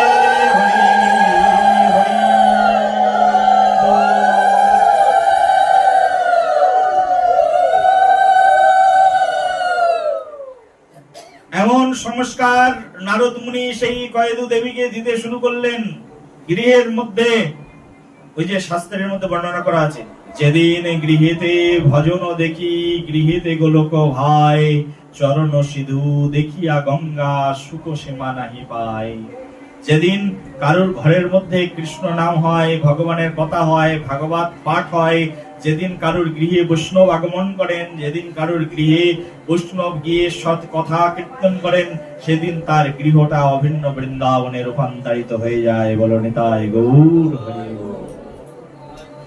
যেদিন গৃহে ভজন দেখি, গৃহেতে গোলক ভাই, গৃহের মধ্যেই গোলক, কোথায় বৃন্দাবন আর কোথাও নেই, এই যে ঘরের মধ্যেই বৃন্দাবন হয়ে যায়। ঘরের মধ্যে যদি স্বামী স্ত্রী হরিনাম মহামন্ত্র কীর্তন করেন, স্ত্রী গাইছেন, স্বামী আরতি দেখাচ্ছেন, কোন কোন দিন স্বামী গাইছেন তো স্ত্রী আরতি দেখাচ্ছেন, কোন কোন স্বামী কোন কোন দিন স্ত্রী, অল্টারনেটিভ করে আরতি দেখাচ্ছেন, ভগবানের কীর্তন করছেন, ভজন করছেন, ভগবানকে নিবেদন করে ভগবানের প্রসাদ খাচ্ছেন। ওই গৃহটা অখণ্ড বৈকুণ্ঠে পরিণত হয়ে যায়, সারা জীবনের জন্য বৈকুণ্ঠ হয়ে যায়। যতদিন ওই স্বামী স্ত্রী বেঁচে থাকে ততদিন ওই গৃহটা গৃহ থাকে না, বৈকুণ্ঠে পরিণত হয়ে যায়, বৃন্দাবনে পরিণত হয়ে যায়। বৃন্দাবন শ্রেষ্ঠ এই কারণে, কারণ বৃন্দাবনে সবসময় সাধু বৈষ্ণবের দর্শন পাওয়া যায়, তাই বৃন্দাবন শ্রেষ্ঠ। বৃন্দাবন শ্রেষ্ঠ এই কারণে, কারণ বৃন্দাবনে সবসময় হরিনাম কীর্তন শ্রবণ করা যায়, সেই জন্য বৃন্দাবন শ্রেষ্ঠ। গৃহ তখন শ্রেষ্ঠ হয়ে যাবে, গৃহ তখন বৃন্দাবন হয়ে যাবে। গৃহের মধ্যে যদি হরিনাম কীর্তন হয়, গৃহের মধ্যে যদি সাধু সঙ্গ হয়, বৈষ্ণবরা আগমন করেন, তখনই গৃহটাও বৃন্দাবন হয়ে যাবে। বলো রাধে রাধে। আচ্ছা, সাধুরা সবার বাড়িতে কি যায়? যায়? বলো, যায় না। কার বাড়িতে যায়? যে ভক্ত আছে তার বাড়িতে যায়, যিনি হরিভজন করেন তার বাড়িতে যায়। আমি বারাসাতে তো বেশি থাকার সুযোগ পাই না, এখন প্রচন্ড ব্যস্ত। আমাদের চাঁদপাড়ার মন্দিরটা নিয়ে আরো বিভিন্ন জায়গায় আরো ছোট ছোট ব্রাঞ্চ আমরা ওপেন করছি, তার মধ্যে এদিকে ওদিকে প্রচার। অনেকদিন পরে সেদিন নপাড়ায় গেছি, বেছে বেছে কয়েকজন ভক্তদের বাড়িতে গেছি, কিন্তু আরো অনেক মানুষ আছে, সবার বাড়ি কিন্তু আমি যাইনি, কারণ সবার বাড়ি যাওয়া আমার দ্বারা সম্ভব নয়। কারণ যারা ভক্ত, যারা আসবেন, ভজন করবেন, কীর্তন করবেন, ভগবানের কথা শুনবেন, তাদের বাড়িতেই শুধুমাত্র গেছি। যারা সাধুর মর্ম জানেন, আহ্বানের মূল্য জানেন, সাধু তো তার বাড়িতেই যাবেন, সবার বাড়িতে তো যাবেন না। যাবেন সবার বাড়িতে? না, সাধু সবার বাড়িতে যাবেন। সেই জন্য যিনি বৈষ্ণব, যিনি কৃষ্ণের উপাসনা করেন, কৃষ্ণ ভক্ত তার গৃহে আগমন করেন। যিনি কৃষ্ণের উপাসনা করেন না, কৃষ্ণ ভক্ত নন, ভগবানও তার বাড়িতে যাবেন না, ভগবানের ভক্তও তার বাড়িতে যাবেন না। তো সেই জন্য এই জগতে কৃষ্ণ ভক্ত হওয়াটাই বড় কথা। যদি একবার কেউ কৃষ্ণ ভক্ত হয়ে যায়, তাহলে তার জীবন সর্বতোভাবে ধন্য হয়ে যায়। কৃষ্ণ ভক্ত হয়ে গেলে সে তার সব কিছুই যেন উন্নত হয়ে যায়, তার আহার বিহার উন্নত হয়ে যায়, তার চলন উন্নত হয়ে যায়, তার বলন উন্নত হয়ে যায়, গৃহ বৈকুণ্ঠে পরিণত হয়ে যায়, সবকিছুতেই সে শ্রেষ্ঠ স্থান অধিকার করে। একজন কৃষ্ণ ভক্ত নয় যিনি, তিনি অসুরের মতো হয়ে যায়, আর আসুরিক জীবনে তাড়াতাড়ি মৃত্যু চলে আসে, তাড়াতাড়ি বিনাশ প্রাপ্ত হয়ে যায়। বলো রাধে রাধে। সেই জন্য এই আমাদের এই জগতের সবচেয়ে বড় কর্তব্য কর্মের গণ্ডি যেটি, সেটি হচ্ছে কৃষ্ণ ভক্ত হয়ে যাওয়া। আর সাধুদেরকে আহ্বান করবার মতো হৃদয় থাকতে হবে, সাধুদেরকে ভালোবাসবার মতো হৃদয় গঠন করতে হবে। তুমি কাউকে আহ্বান করবে, ভালোবাসবে, তবেই না তোমার ভালোবাসায় স্নাত হয়ে অন্য সাধুগুরু বৈষ্ণব তোমার গৃহে আগমন করবেন। বৃন্দাবন থেকে বৈষ্ণব আসছেন, সাধু আসছেন, মহান্ত আসছেন। আচ্ছা, তোমার ঘরে কোটি টাকার ফার্নিচার আছে, দামি এয়ার কন্ডিশন আছে, তোমার ঘরে যাবে? হ্যাঁ, বৃন্দাবনের ব্রজবাসী বাবারা এসে যাবে তোমার ঘরে? দামি ফার্নিচার আছে তোমার ঘরে, বড় টেলিভিশন লাগানো আছে, তাতে কি? সাধুদের এই সব চাই না। তোমার বাড়িতে প্রতিদিন মাংস, মাছ ইত্যাদির শ্রাদ্ধ অনুষ্ঠান হচ্ছে, মৃত দেহের শ্রাদ্ধ অনুষ্ঠান তোমার বাড়িতে প্রতিদিন হয়। শ্রাদ্ধ বাড়িতে বৈষ্ণবরা যাবে? যাবে না, যাবে না। বলো রাধে। প্রেম সে বলো। দেখো, এই জগতে একজন মানুষ মৃত্যুবরণ করে, বাবা মা মরে গেলে আমরা শুনতাম আগে বাবা মা মরে গেলে শ্রাদ্ধ করতে হয়, অসহজ লাগে। এখন তো দেখছি প্রত্যেকের বাড়িতে বাড়িতে প্রতিদিন শ্রাদ্ধ হয় আর প্রতিদিন অসহজ লাগে। বলো রাধে রাধে। জ্যান্ত মাছ কিনে নিয়ে এসে বাড়িতে মেরে ফেলছে, তার মানে মাছ মরে গেল, প্রাণী হত্যা তো হয়ে গেল। হ্যাঁ, মাছ মরলে কি হলো? প্রাণী হত্যা হয়ে গেল। আর একটা প্রাণী তোমার ঘরের মধ্যে মরলো, তার শ্রাদ্ধ অনুষ্ঠান হলো, আর তাই খেয়ে নিলে, যে মরলো তাকেই খেলে। বলো রাধে রাধে। বাজার থেকে জ্যান্ত পোল্ট্রি মুরগি নিয়ে এসে বাড়িতে এসে দ্বিখণ্ডিত করে কেটে সেটা ছাল চামড়া ছাড়িয়ে ঘরের মধ্যে বসে সেই মাংস খেয়ে তার শ্রাদ্ধ করে দিলে তুমি। প্রতিদিন শ্রাদ্ধ অনুষ্ঠান বাড়িতে, প্রতিদিন বাড়িতে অসহজ। এই ঘরে কখনো বৈষ্ণবরা যাবে? যে ঘরে বৈষ্ণব যায় না সে ঘরে ভগবান কখনো যাবে? বলো না, যাবে কখনো? হ্যাঁ, যে ঘরে বৈষ্ণব ঢোকে না সে ঘরে ভগবান কেন যাবে? তোমার ঘরের খাবার একজন বৈষ্ণব সম্ভ্রমে গ্রহণ করতে পারে না, তো ভগবান তোমার ঘরের খাবার কি করে গ্রহণ করবেন? প্রতিদিন শ্রাদ্ধ অনুষ্ঠান, প্রতিদিন অসহজ, গৃহে গৃহে। কলিযুক্ত বলেও লাভ নেই। বলো রাধে রাধে। বেশি বললে আর যাবো না ভক্তি কুটিরে বাবাজি, তোমার মুখ আর দর্শন করবো না। তুমি আমাদেরকে অপমান করেছো, মানহানি কেস দিয়ে দেবো। আমার নামে একজন মানহানি কেস দিয়েছে কিছুদিন আগে। রাধে রাধে। প্রেম সে বলো।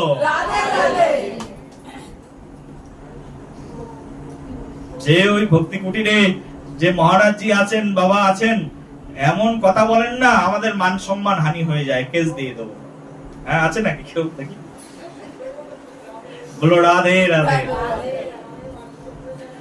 এটাই হচ্ছে এই জগতের সবচেয়ে বড় বাস্তবতা।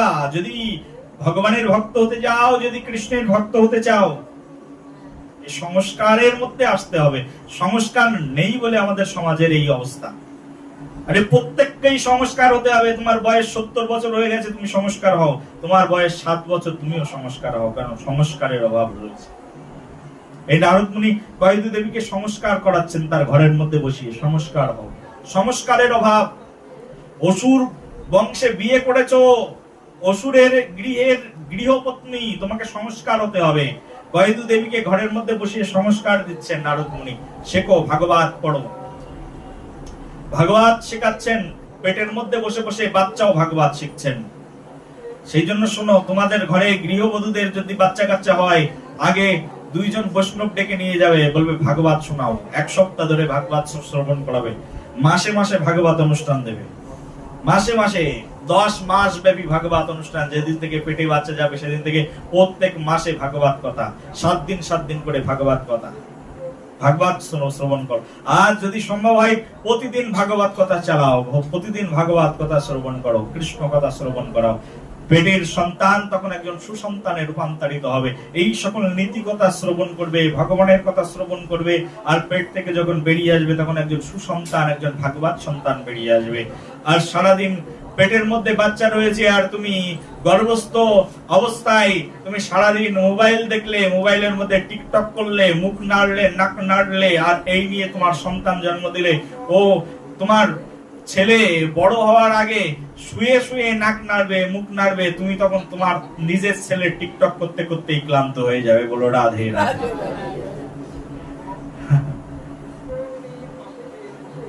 আমাদের কলিযুগের অবস্থা তো এরকম।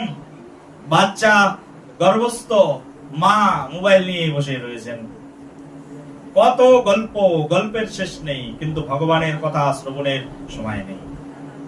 শাশুড়িরা বলে, এই পুজো পার্বণ কিন্তু মোটেও দেবে না, তোমার পেটে বাচ্চা রয়েছে, খবরদার ঠাকুর ঘরটার দিকে কোনোদিন তাকিও না, কিন্তু অন্যদিকে তাকাও তাকাও, কিন্তু ঠাকুর ঘরে তাকাবে না।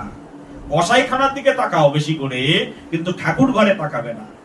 একটা ফুল নিয়েও যেন ভগবানকে দেবে না, কারণ তোমার পেটে বাচ্চা। এতটা খারাপ সমাজ। আমাকে কেউ কেউ প্রশ্ন করে, তো তাই আমি জানি, প্রশ্ন করে তো আমাকে ফোন করে যে গুরুদেব, আমার এরকম আমার মেয়ের বাচ্চা হবে, তা কি করব? সবাই গ্রামের লোক মিলে বলছে যে মেয়ের বাচ্চা হবে, তোমার মেয়ে যেন পুজো পার্বণ না করে। কেউ কেউ তো আমাকে ডাইরেক্ট ফোন করে বলে, আমার শাশুড়ি আমাকে বলছে যে আমি পুজো পার্বণের ঘরে যেন না ঢুকি, একাদশী ব্রত যেন পালন না করি, তাহলে আমার সন্তান মরে যাবে, নষ্ট হয়ে যাবে। সত্যি নাকি? আমাকে জিজ্ঞাসা করে অনেকে ফোন করে, তাই আমি জানি। এত কুসংস্কার বর্তমান সমাজের মধ্যে রয়েছে। কুসংস্কারে আমাদের সমাজ একেবারে শেষের প্রান্তে চলে এসেছে। এত কুসংস্কার ঢুকে আছে সমাজের মধ্যে। এই কুসংস্কার থেকে যতদিন পর্যন্ত না আমাদের সমাজ মুক্তি পাবে, ততদিন পর্যন্ত অনাকাঙ্ক্ষিত সন্তান বাড়তে থাকবে, অবাঞ্ছিত সন্তান বাড়তে থাকবে, আর আগাছা জন্মগ্রহণ করতে থাকবে। ওই সন্তান জন্ম দিয়েছিলাম ফল খাবো বলে, ফল খাওয়ার হবে না, গাছে ফলই নেই, তো ফলবান বৃক্ষ লাগাইনি, তো তাহলে ফল খাবো কি করে? সন্তান জন্ম দেব, সন্তান কথা শুনবে না, অবাধ্য সন্তানে পরিণত। এই আমাদের এই যে সপ্তম স্কন্ধ আমরা পাঠ করছি না, বিশাল অধ্যায়, অনেক বড় শিক্ষা, সংস্কারের শিক্ষা। সন্ধ্যা অবস্থায় স্বামী স্ত্রী মৈথুন বাসের ফলে এই যে অসুর সন্তান হিরণ্যকশিপু জন্ম হয়ে গেল। তিথি নক্ষত্র বিচার করো স্বামী স্ত্রী সম্পর্ক স্থাপন করার আগেও, না হলে কি জন্মাবে তুমি নিজেই বুঝতে পারবে না। মানুষের পেটে কয়দিন পরে কুকুরের বাচ্চা জন্মাবে, শুনে রাখো, বলে দিলাম। রাধে রাধে। কল্কি পুরাণের মধ্যে বর্ণনা করা আছে, মানুষের পেটে কুকুরের বাচ্চা জন্মাবে, মানুষের পেটে বাঘের মতো আকৃতি সম্পন্ন মানুষ বাচ্চা জন্মাবে, মানুষের পেট দিয়ে জন্মাবে। এখন তো কলিযুগের বয়স মাত্র 5,500 বছর, কলিযুগ চলবে 4,32,000 বছর। তখন এইসব জন্মাবে। মানুষের পেট দিয়ে আর মানুষ বেরোবে না যদি এখনো পর্যন্ত সমাজ সংস্কার না হয়, আর হবেও না। আমি বলে আর কি হবেও না। যত দিন যাবে তত খারাপ হবে, শাস্ত্রের মধ্যে বর্ণনা করা আছে। যত দিন যাবে তত সভ্যতা খারাপ হবে, রোগ ব্যাধিতে মানুষ আক্রান্ত হবে। ভারতের কলিযুগের মানুষের গড় আয়ু হচ্ছে 100 বছর। এখন বর্তমানে 5000 বছরের মধ্যে, কলিযুগ 5000 বছর হয়েছে, তার মধ্যে এখন ভারতের মানুষের গড় আয়ু 60 বছর। 50 সাল গেলে হয়তো ভারতের মানুষের গড় আয়ু কমে 55 বছর হবে। আর 200 সাল চলে গেলে হয়তো ভারতের মানুষের গড় আয়ু কমে এসে 50 বছরে দাঁড়িয়ে যাবে। আর 500 সাল গেলে হয়তো ভারতের মানুষের গড় আয়ু তখন 40 বছরে দাঁড়িয়ে যাবে। এরকম হবে আস্তে আস্তে। আর কল্কি পুরাণের মধ্যে তো বর্ণনা করা আছে যে এই মনুষ্য জাতি, কলিযুগের মানুষ এরকম এতটাই ছোট হবে যে তার ছোট ছোট গৃহ হবে। তার মানে ওই ছোটবেলায় তোমরা ওই বাঁশের পাতা দিয়ে, খড়কুটো দিয়ে ছোট ছোট ঘর বানানো খেলেছো ছোটবেলায়? ও মানুষ এরকম ছোট ছোট ঘর বানিয়ে থাকবে। এত বড় ঘরের দরকার হবে না। ভক্তি কুটিরের মতো এরকম দোতলার উপরে মন্দির বানানোর দরকার হবে না, কারণ মানুষ তো তখন বেগুন গাছে লগা দিয়ে বেগুন পাড়বে। তো মানুষের অত বড় ঘরের কি কাজে দরকার? বলো রাধে রাধে, প্রেম চে বলো হ্যাঁ। মানুষ এরকম হবে ভবিষ্যতে। মানুষের সব সত্তা অস্তিত্ব এক এক করে ধ্বংস হয়ে যাবে। মানুষে মানুষে হানাহানি। মা সন্তান জন্ম দেবে, সেই সন্তান জন্ম দেবে সন্তানের মাংস খাওয়ার জন্য। বলো রাধে রাধে। শুনলে কেমন লাগছে এখন? হ্যাঁ, পেট থেকে সন্তান জন্ম দেবে, সেই সন্তানকে কেটে সেই সন্তানের মাংস খাবে। খাবারের এত অভাব থাকবে, গাছের পাতাগুলো থাকবে না। তো গাছের পাতাগুলো থাকবে না, গাছে পাতাও থাকবে না যে সেই পাতা তুমি খাবে, এতটাই অভাব থাকবে। গাছপালা সব শুকিয়ে ছারখাড় হয়ে যাবে। এখনই দেখো না কি পরিমাণে রোদের উত্তাপ বৃদ্ধি পেয়েছে। আর 2-50 বছর গেলে কি অবস্থা হবে যদি মানুষ প্রচুর পরিমাণ গাছ না লাগায়, তাহলে অবস্থা খারাপ হচ্ছে। বৃষ্টির সময় বৃষ্টি নেই, ঝড়ের সময় ঝড় নেই। একেবারে অনাকাঙ্ক্ষিত একটা ঋতু আমাদের জীবনে চলে এসেছে। আরো যত দিন যাবে তত আরো বেশি খারাপ হবে। এই তো কলির অবস্থা, এটাই বলে কলিযুগ। প্রেম ছে বলো বলো রাধে রাধে। এই কলিযুগ, এটাকে বলে কলিযুগ। কলিযুগের মধ্যে আছি আমরা, এই কলিযুগ।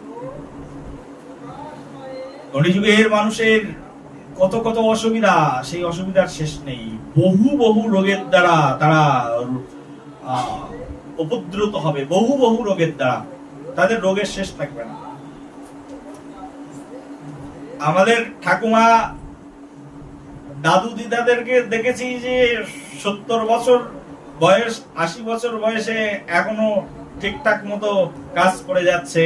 ভাগবত আসরে 2-3 ঘন্টা বসে থাকছে। আর আমার এখন যুবক বয়সে আমি 2 ঘন্টা বসতে পারি না। দেখো পায়ে এদিকে ওদিকে অবস্থা। বলো রাধে রাধে। তোমাদের অবস্থা তোমরা চিন্তা করো।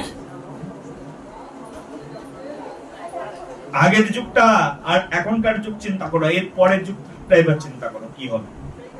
পরের জেনারেশনটা চিন্তা করো। এখনকার জেনারেশনে এরকম, তাহলে পরের জেনারেশন কি হবে? তার পরের জেনারেশন কি হবে? একটুখানি চিন্তা করো, হৃদয়ে হাত দিয়ে, বুকে হাত দিয়ে। না, চিন্তাও করি না, চিন্তা করার সময় নেই তো। টিকটক আর মোবাইল ফোন আর বিনোদন, কালচারাল অ্যাক্টিভিটিস আমাদেরকে এত ব্যস্ত করে রেখেছে, সব চিন্তা করার সময় কোথায়? চিন্তা করারই সময় নেই, চোখ বন্ধ করার সময় নেই তো। মানুষ যদি একটু চিন্তা করে, মানুষ যদি একটু ভাবে, তাহলে মানুষ কিন্তু ভাবনাটাই নেই যে একটু ভাববো 10 মিনিট বসে যে বর্তমান পরিস্থিতি, ভবিষ্যৎ পরিস্থিতি কি হবে, আমার নিজের পরিস্থিতি কি হবে, এই বিষয়ে চিন্তা করার কোনো অবকাশই নেই। আর বই পড়া, এটা তো একেবারে ব্যাকডেটেড কালচার হয়ে গেছে। বই পড়ার কোনো অভ্যাসই নেই মানুষের মধ্যে। এখনো আমি আমার জীবনে এখনো রাত 1-2 বেজে যায়, আলো জ্বালানোই থাকে, কখন ঘুমিয়ে পড়ি নিজেই জানি না। এইসব অভ্যাস এখন আর পাওয়া যাবে না। সে অভ্যাসই নেই, বই পড়ো। এই যে শাস্ত্র গ্রন্থ অধ্যয়ন করে যে শিক্ষা গ্রহণ করব, সেই সব চেতনাও আমাদের ভিতরে নেই। যে বইটা নিয়ে বসবো, ভাগবতটা নিয়ে বসবো, চৈতন্য চরিতামৃতটা নিয়ে বসবো, যেখান থেকে জ্ঞান অর্জন করা যায়, যেখান থেকে জীবনের তত্ত্ব উপাদান সংগ্রহ করা যায়, সেটা যে জানবো, সেটাও নেই। লেখাপড়ার অবস্থা এরকম হয়েছে যে মমতা বন্দ্যোপাধ্যায় মনে করছে যত সহজে মানুষকে শিক্ষকতার হার বাড়িয়ে দেওয়া যায়। আমাদের সময় আমরা পড়াশোনা করেছি, তখন স্যারেরা এরকম বড় বড় বেদ নিয়ে বসে থাকতে নেই, ম্যাথমেটিক্সটা ঠিকঠাক মতো করে করো, ইংলিশ প্যারাগ্রাফ ন্যারেশনটা ঠিকঠাক মতো করে করো, বেদ নিয়ে বসে থাকতেন। এখন আছে নাকি? মারলেই বরঞ্চ সেই স্যারকে সঙ্গে সঙ্গে টিউশনি মাস্টার আউট আউট। আর টাকার লোভে স্যারেরা প্রেম দেওয়া শুরু করেছে, ভালোবাসা, কোন স্নেহ। ভালোবাসা তার মানে কি? ছাত্র আর স্যার একসঙ্গে বসে সিগারেট খাচ্ছেন, আর স্যার তার ছাত্রকে শিখিয়ে দিচ্ছেন, যা ওই মেয়েটাকে গিয়ে আই লাভ ইউ বল, তাড়াতাড়ি যা, বলো রাধে রাধে। এরকম ছিল নাকি তোমাদের যুগে? তোমরা যখন পড়েছো ছিল এরকম? হ্যাঁ, শিক্ষককে দেখলে তোমাদের অবস্থা কি হতো বলো? হ্যাঁ, শিক্ষক বলছে স্যার ছাত্রকে যা যা তাড়াতাড়ি যে বল আই লাভ ইউ, হয়ে যাবে লাভ, তোর লাভ ঘটবে, আই লাভ ইউ বল। মা বাবার সঙ্গে তোমরা এরকম কখনো বলেছো? কিন্তু তোমরাই তো তোমাদের ছেলে মেয়েদেরকে শেখাও।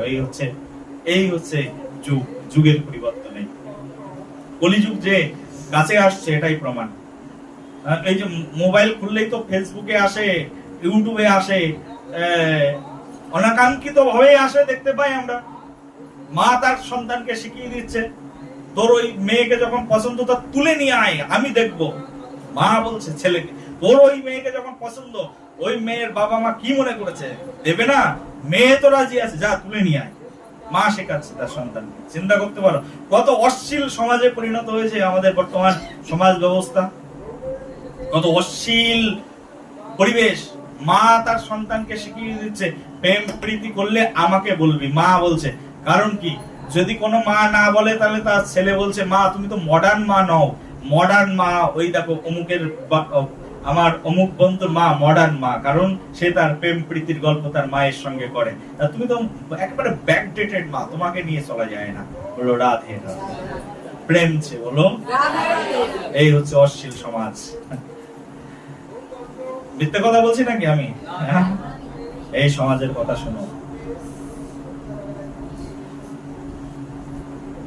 সংস্কার প্রয়োজন, এই কারণে সংস্কার। এই যে কয়েদু দেবীকে সংস্কার দিচ্ছেন, আমরা প্রসঙ্গে ফিরে আসি। এই যে কয়েদু দেবীকে নারদ মুনি সংস্কার দিচ্ছেন, কয়েদু দেবীকে বলছেন বসো, বসে ভাগবত শ্রবণ করো, প্রতিদিন আরতিতে যোগদান করো, আর এই গর্ভস্থ সন্তানকে প্রতিদিন ভাগবত শ্রবণ করাও। তুমি যা খাবে তোমার সন্তান তাই খাবে, ভগবানের প্রসাদ আহার করো। নারদ মুনির আশ্রমে কয়েদু দেবীকে ধরে রেখেছেন।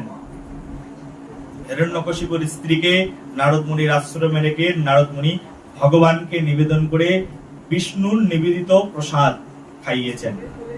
পেটের মধ্যে সন্তান কি হবে বলো? এই সন্তান জন্মগ্রহণ করার পরে ভক্ত হবে না অসুর হবে? ভগবানের প্রসাদ খেয়ে বড় হয়েছেন, ভগবানের নাম কানে শুনে পেটের মধ্যে বড় হয়েছেন, ভগবানের চরিত্র সবকিছু মুখস্থ। এই জগতের কোনটা প্রয়োজন কোনটা প্রয়োজন নয়, সম্বন্ধ অবিধীয় প্রয়োজন, তিনটি তত্ত্ব রয়েছে। এই তিনটি তত্ত্বকে একেবারে গর্ভের মধ্যে বসে বসে প্রহ্লাদ মহারাজ শিখেছেন। শেখার পরে কিছুদিন পরে এই প্রহ্লাদ মহারাজ তার মাতৃগর্ভ থেকে ভূমিষ্ঠ হয়েছেন। ভূমিষ্ঠ হয়েই সন্তান আগে প্রণাম করতে জানেন না, কিন্তু মাতৃদেবীকে প্রণাম করেছেন, গুরুদেব নারদ মুনিকে প্রণাম করেছেন। গর্ভের মধ্যেই তো দীক্ষা শিক্ষা সব হয়ে গেছে প্রহ্লাদ মহারাজের। নারদ মুনি গুরুদেবকে প্রণাম করেছেন, মাতৃদেবীকে প্রণাম করেছেন, ভূমি দেবতাকে প্রণাম করেছেন, তারপরে গগন দেবতাকে প্রণাম করেছেন, পবন দেবতাকে প্রণাম করেছেন, অগ্নি দেবতাকে প্রণাম করেছেন। সকলকে প্রণাম করে করে করে করে প্রহ্লাদ মহারাজ একজন শ্রেষ্ঠ ভক্তে রূপান্তরিত হয়ে গেছেন। বলো নিতাই গৌর হরি। এই প্রহ্লাদ মহারাজের কথা। এই প্রহ্লাদ মহারাজ নারদ মুনির আশ্রমেই নিজেকে নারদ মুনির আশ্রমেই সঁপে দিয়েছেন। দীর্ঘদিন নারদ মুনির আশ্রমে থেকে ভাগবত শাস্ত্র অধ্যয়ন করেছেন। হিরণ্যকশিপু ওদিকে সাধনা করে ব্রহ্মা দেবতাকে সন্তুষ্ট করেছেন। তার মধ্যে অনেক কথা। ব্রহ্মা দেবতাকে সন্তুষ্ট করেছেন। ব্রহ্মা দেবতা সন্তুষ্ট হয়ে হিরণ্যকশিপুকে আশীর্বাদ দেবেন। হিরণ্যকশিপুকে বলছেন তুমি চাও, কি বর চাও? ব্রহ্মা দেবতা সন্তুষ্ট হয়ে গেছেন। হিরণ্যকশিপু এত সাধনা করেছেন, এত সাধনা ভঙ্গ করেননি, ব্রহ্মার নাম এত করেছেন যে হিরণ্যকশিপুর সেই সাধনায় ব্রহ্মা সন্তুষ্ট হয়ে হিরণ্যকশিপুর সামনে দাঁড়িয়ে গেছেন। ব্রহ্মা বলছেন বলো কি বর চাই? তখন হিরণ্যকশিপু বলছেন হে আচার্যপাদ, আপনি তো জানেন আমি কি চাই, আপনার তো কোনো কিছু জানা নেই, অজানা নেই, আপনি আমার বর দিয়ে দিন। ব্রহ্মা বললেন তুমি অন্য কিছু চেয়ে নাও, কারণ আমি তোমার এই অমরত্বের বরটা আমি দিতে পারবো না। কেন প্রভু অমরত্বের বর দিতে পারবেন না কেন? ব্রহ্মা বলছে রে বেটা, যা আমার কাছে নেই আমি তোমাকে তা কি করে দেব? কারণ আমি তো নিজেই মরি, তাহলে তোমাকে আমি অমর করব কি করে? ব্রহ্মার কিন্তু মৃত্যু হয়, জানো কি জানো না? হ্যাঁ, ব্রহ্মারও মৃত্যু হয়। ব্রহ্মা বলছে আমারও মৃত্যু হয়, যে জিনিস আমার কাছে নেই সে জিনিস আমি তোমাকে দিতে পারিনি, যা আমার কাছে আছে তাই তুমি চেয়ে নাও। এই অমরত্বের বর দেওয়ার ক্ষমতা আমার নেই। এই অমরত্বের বর যিনি অমর তারই দেওয়ার ক্ষমতা আছে। সে একমাত্র ভগবান দিতে পারেন, শ্রী বিষ্ণু দিতে পারেন, আমি দিতে পারবো না। অন্য কিছু চেয়ে নাও। হিরণ্যকশিপু তো প্রচন্ড ট্যালেন্ট ছিলেন, ভাবলেন কি চাইবো কি চাইবো। তখন ব্রহ্মা দেবকে বলছে তাহলে আমাকে অনেকগুলো বর দিতে হবে। বলছে তা চেয়ে নাও, অনেকগুলো বর চেয়ে নাও তুমি, কোনো ব্যাপার নেই, কিন্তু আমি তোমাকে অমরত্বের বর দিতে পারবো না। তাহলে প্রভু আমাকে এই বর দিন, আমাকে জলে স্থলে কেউ মারতে পারবে না। ব্রহ্মা বললেন তথাস্তু। বলো রাধে রাধে। জলেও মরবো না, স্থলেও মরবো না। বলছেন প্রভু আমাকে এই বর দিন যেন আমাকে কেউ শূন্যের উপরেও না মারতে পারে, আবার ভূমির উপরেও আমাকে না মারতে পারে। ঠিক আছে, সেই বর দিলাম। প্রভু এই বর দিন আপনার সৃষ্ট কোন প্রাণী আমাকে নিধন করতে পারবে না, মারতে পারবে না। ঠিক আছে, তাই দিলাম, যাও, তুমি সন্তুষ্ট? আমার সৃষ্টি কোন প্রাণী তোমাকে মারতে পারবে না। বলছে কোন দেবতাও আমাকে মারতে পারবে না, কোন দানবও আমাকে মারতে পারবে না, এই আশীর্বাদ দিন। ঠিক আছে, তাই দিলাম। দেবতাও মারতে পারবে না, কোন দানবও মারতে পারবে না, পৃথিবীর কোন অস্ত্রে আমার হত্যা হবে না, সেই আশীর্বাদ দিন। ব্রহ্মা বললেন ঠিক আছে তথাস্তু, তোমাকে আমি বর দিলাম, পৃথিবীর কোন অস্ত্র দিয়ে কেউ তোমাকে মারতে পারবে না। প্রভু আমাকে এই আশীর্বাদ দিন, কোন নারীও আমাকে মারতে পারবে না, পুরুষও আমাকে মারতে পারবে না। কারণ আগের ঘটনা তো জানে, ভগবান শ্রী বিষ্ণু নারীর রূপ ধারণ করে মহিষাসুরকে মেরেছেন, এসব ঘটনা ঘটে গেছে। তো হিরণ্যকশিপু বলছে আমাকে এই বর দিন যেন কোন নারীও আমাকে মারতে পারবে না, কোন পুরুষও আমাকে মারতে পারবে না। ঠিক আছে, সেই বর দিলাম তোমাকে, নারীও মারতে পারবে না, পুরুষও মারতে পারবে না। যে প্রভু এই বর দিন আমাকে ঘরের মধ্যেও আমাকে কেউ মারতে পারবে না, ঘরের বাইরেও আমাকে কেউ মারতে পারবে না। বলছে ঠিক আছে, সেই বড় দিলাম, তোকে কেউ ঘরের মধ্যেও মারতে পারবে না, ঘরের বাইরেও তোকে কেউ মারতে পারবে না। আর কিছু চাই? আরো চাই প্রভু, কি চাই? বলছে এবার আমাকে বর দিন যে আমাকে দিনের বেলায়ও কেউ মারতে পারবে না, রাতের বেলায়ও কেউ মারতে পারবে না। ঠিক আছে, তাই তোকে বর দিলাম, যা, তোকে দিনের বেলায়ও কেউ মারতে পারবে না, তোকে রাতের বেলায়ও কেউ মারতে পারবে না। এতগুলো বর চেয়ে নিয়েছে, অবার হওয়ার কোনো কিছু বাকি আছে? আর সব বর নিয়ে নিয়েছেন, যা কিছু দরকার একদম পুরো সব নিয়ে নিয়েছেন। ব্রহ্মা বলছে সন্তুষ্ট তো এবার?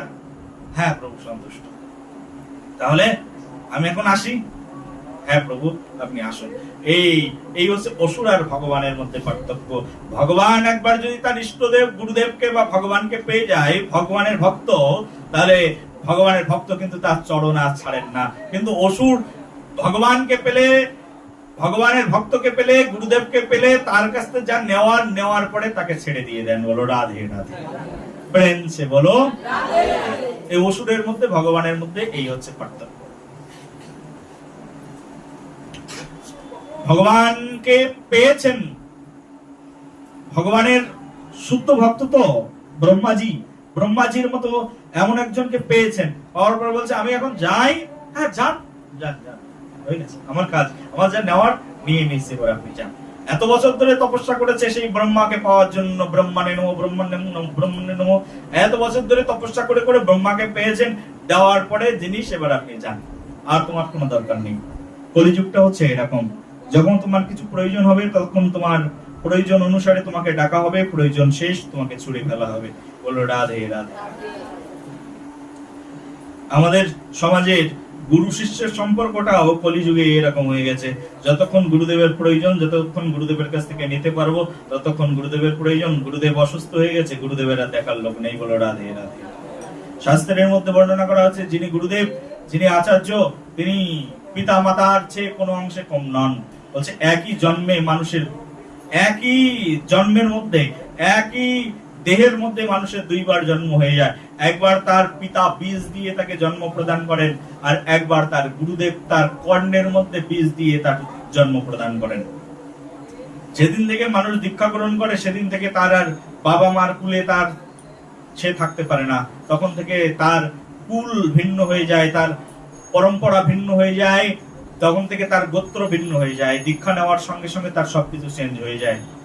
কিন্তু সেই দীক্ষা গুরুকে পর্যন্ত মানুষ লাঞ্ছিত বঞ্চিত করে, তাকে পর্যন্ত মানুষ অপমান অপদস্থ পর্যন্ত করে। এই কলিযুগে এসব দেখা যায়।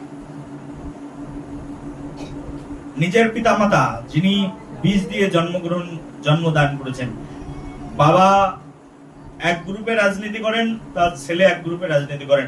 বাবাকে হারানোর জন্য ছেলে গুন্ডা ভাড়া করে বাবাকে মেরে দিয়েছেন। এরকম ঘটনা বর্তমান সমাজের মধ্যেই আমরা দৃশ্যমান দেখতে পাই। বলো রাধে রাধে। প্রেম ছে বলো একটুখানি পদের জন্য।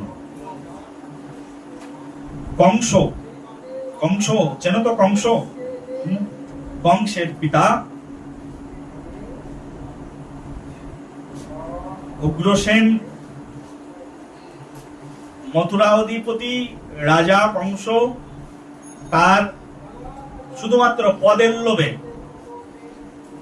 শুধুমাত্র রাজা হওয়ার জন্য নিজের বাবার সঙ্গে যুদ্ধ করে বাবাকে পরাস্ত করে সেই বাবাকে কারাগারের মধ্যে রেখে নাক খেতে দিয়ে তাকে মারার পরিকল্পনা করেছে এই কংস। এত বড় অত্যাচারী ছিল। আমরা যদি পরবর্তী ইতিহাসগুলো দেখি, সম্রাট আকবর, ঔরঙ্গজেব, আমাদের এগুলো যদিও আলোচ্য বিষয় নয়, এদের জীবনীতেও যদি আমরা দেখি, একজন ওই হুমায়ুন একজন আরেকজনকে কিভাবে পরাস্ত করবার জন্য, নিজের প্রতিপত্তিকে প্রতিষ্ঠা করবার জন্য কিভাবে একজন আরেকজনকে মেরেছে, নিপাতিত করেছে, তার সাক্ষী আমাদের ইতিহাস। বলো রাধে রাধে। কলিযুগে আরো এরকম হবে। দেখো,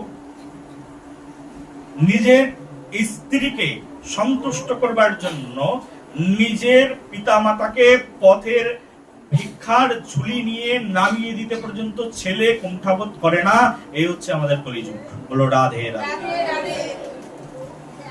তোমার সন্তানকে, তোমার ছেলে মেয়েকে যদি তুমি এখনো পর্যন্ত এই ভাগবত শিক্ষা না দাও, সংস্কার না দাও, তো তুমিও পথের ভিখারি হয়ে যাবে। প্রেম ছে বলো। তুমি পথের ভিক্ষার ঝুলি নিয়ে তোমার 5 কোটি টাকা ব্যাংকে জমিয়ে রেখেছো, তোমার ওই টাকার মালিকানা দাবি করবে তোমার ছেলে, তোমার মেয়ে, আর তুমি ভিক্ষা ঝুলি নিয়ে দাঁড়িয়ে থাকবে একটা রুটির জন্য, একটুখানি খাওয়ার জন্য দ্বারস্থ থাকবে। এরকম দিনও আসছে, দেখো না, দেখতে পাবে। এখনো দেখা যায় সমাজের মধ্যে, এখনো দেখা যায় সব। কারণ ভাগবতীয় শিক্ষার অভাব, সংস্কারের অভাব। আর এই সংস্কারের অভাব যদি থাকে, ভাগবতীয় শিক্ষার যদি অভাব থাকে, সমাজে এই সকল উৎপাত দিনের পর দিন বাড়তে থাকবে। সমাজ নৈরাশ্যে পরিপূর্ণ হয়ে যাবে।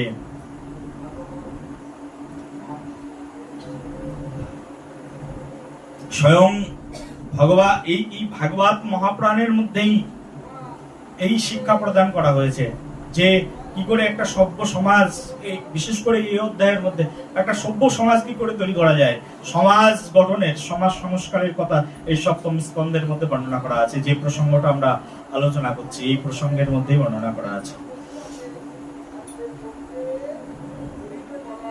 হিরণ্যকশিপু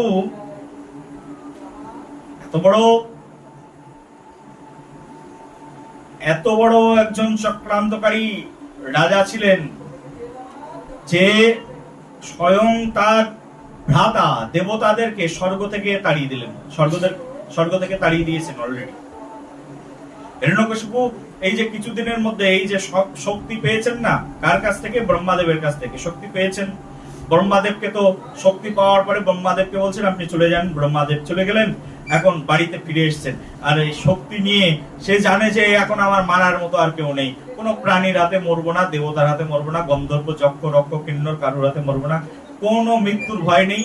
এখন মনে করছে আমি অমর হয়ে গেছি, আর অমর হয়ে গেছি এই ভাব নিয়ে এসে ঘরের মধ্যে এসে তখন এসে দেখছেন যে তার স্ত্রী নেই। কোথায় গেল শুনলেন নারদ মুনির আশ্রমে। আর সঙ্গে সঙ্গে হিরণ্যকশিপু নারদ মুনির আশ্রম থেকে তার স্ত্রীকে সন্তানকে ফিরিয়ে নিয়ে চলে এসেছেন। নারদ মুনিকে অনেক অনেক অভিনন্দন জানালেন, নারদ মুনিকে প্রশংসা করলেন হিরণ্যকশিপু জীবনে। হ্যাঁ, এই সাধু ব্যক্তির প্রশংসাই একবার করেছিলেন হিরণ্যকশিপু, বললেন নারদ মুনি আপনাকে অসংখ্য ধন্যবাদ, কারণ ইন্দ্রের মতো একজন চরম লম্পট বদমায়েশ স্বর্গের রাজা, তার হাত থেকে আপনি আমার স্ত্রীকে বাঁচিয়ে আশ্রমের মধ্যে রেখে যে তাকে খাইয়েছেন পড়িয়েছেন, এই জন্য আপনাকে আমি অসংখ্য ধন্যবাদ দিয়ে আমার স্ত্রীকে সঙ্গে করে নিয়ে যাচ্ছি। বলো রাধে রাধে। এই প্রশংসা করেছেন একটুখানি নারদ মুনিকে, প্রশংসা করে হিরণ্যকশিপু তার স্ত্রীকে নিয়ে বাড়িতে ফিরে এসেছেন। ফিরে আসার পরে এখন হিরণ্যকশিপু তার সন্তানকে বলছেন, প্রহ্লাদ মহারাজকে বলছেন একে সৎ শিক্ষা দিতে হবে, ভালো শিক্ষা দিতে হবে। ভালো শিক্ষা দেওয়ার জন্য কোথায় পাঠানো দরকার? এ তো প্রহ্লাদ মহারাজ পেটের মধ্য থেকেই ভালো শিক্ষা পেয়ে ফিরে এসেছেন। এখন ভালো শিক্ষা কোথায় পাওয়া যায়? তখন বলছে গুরুদেবের আশ্রমে পাঠিয়ে দেওয়া হোক। অসুরদের একজন গুরুদেব আছে, নাম হচ্ছে শুক্রাচার্য। কি নাম বললাম? অসুরদের গুরুদেব। প্রত্যেকের কিন্তু গুরুদেব আছে। হ্যাঁ, যে তান্ত্রিক তন্ত্রবিদ্যা করে সমাজকে ক্ষতি করবার জন্য তারও একজন গুরুদেব আছে। অসুরদের একজন গুরুদেব আছে, সাধুরও একজন গুরুদেব আছে। এই পৃথিবীর গুরু ছাড়া কোনো কিছু হয় না, প্রত্যেকের কিছু না কিছু গুরুদেব আছে। বৈষ্ণবের বৈষ্ণব গুরু, শিব ভক্তের শিব গুরু, তান্ত্রিক ভক্তের তন্ত্র গুরু, সবার কিছু না কিছু গুরু রয়েছে। তুমি যা কিছু করো বিনা গুরুতে কিছুই হয় না। এই গুরুদেবের কাছে বললেন, গুরুদেব আমার সন্তানকে শেখাতে হবে, আমার সন্তানকে আপনার পাঠশালায় শেখান। গুরুদেব বললেন ঠিক আছে, আমার পাঠশালায় পাঠিয়ে দাও।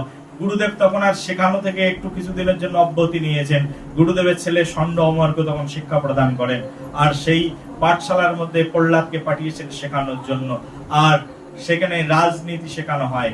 রাজনীতি মানে সেই রাজনীতিকে বলা হয় কূটনীতি।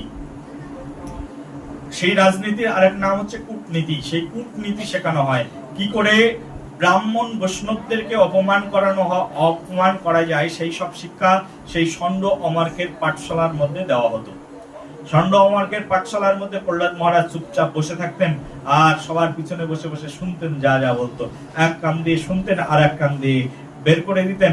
আর যখন পাঠশালার মধ্যে পড়ানো হতো, আর প্রহ্লাদ মহারাজ হাতের মধ্যে এই জপের মালা তো নিতে পারতেন না, কর গুনে গুনে হরিনাম মহামন্ত্র কীর্তন করতেন।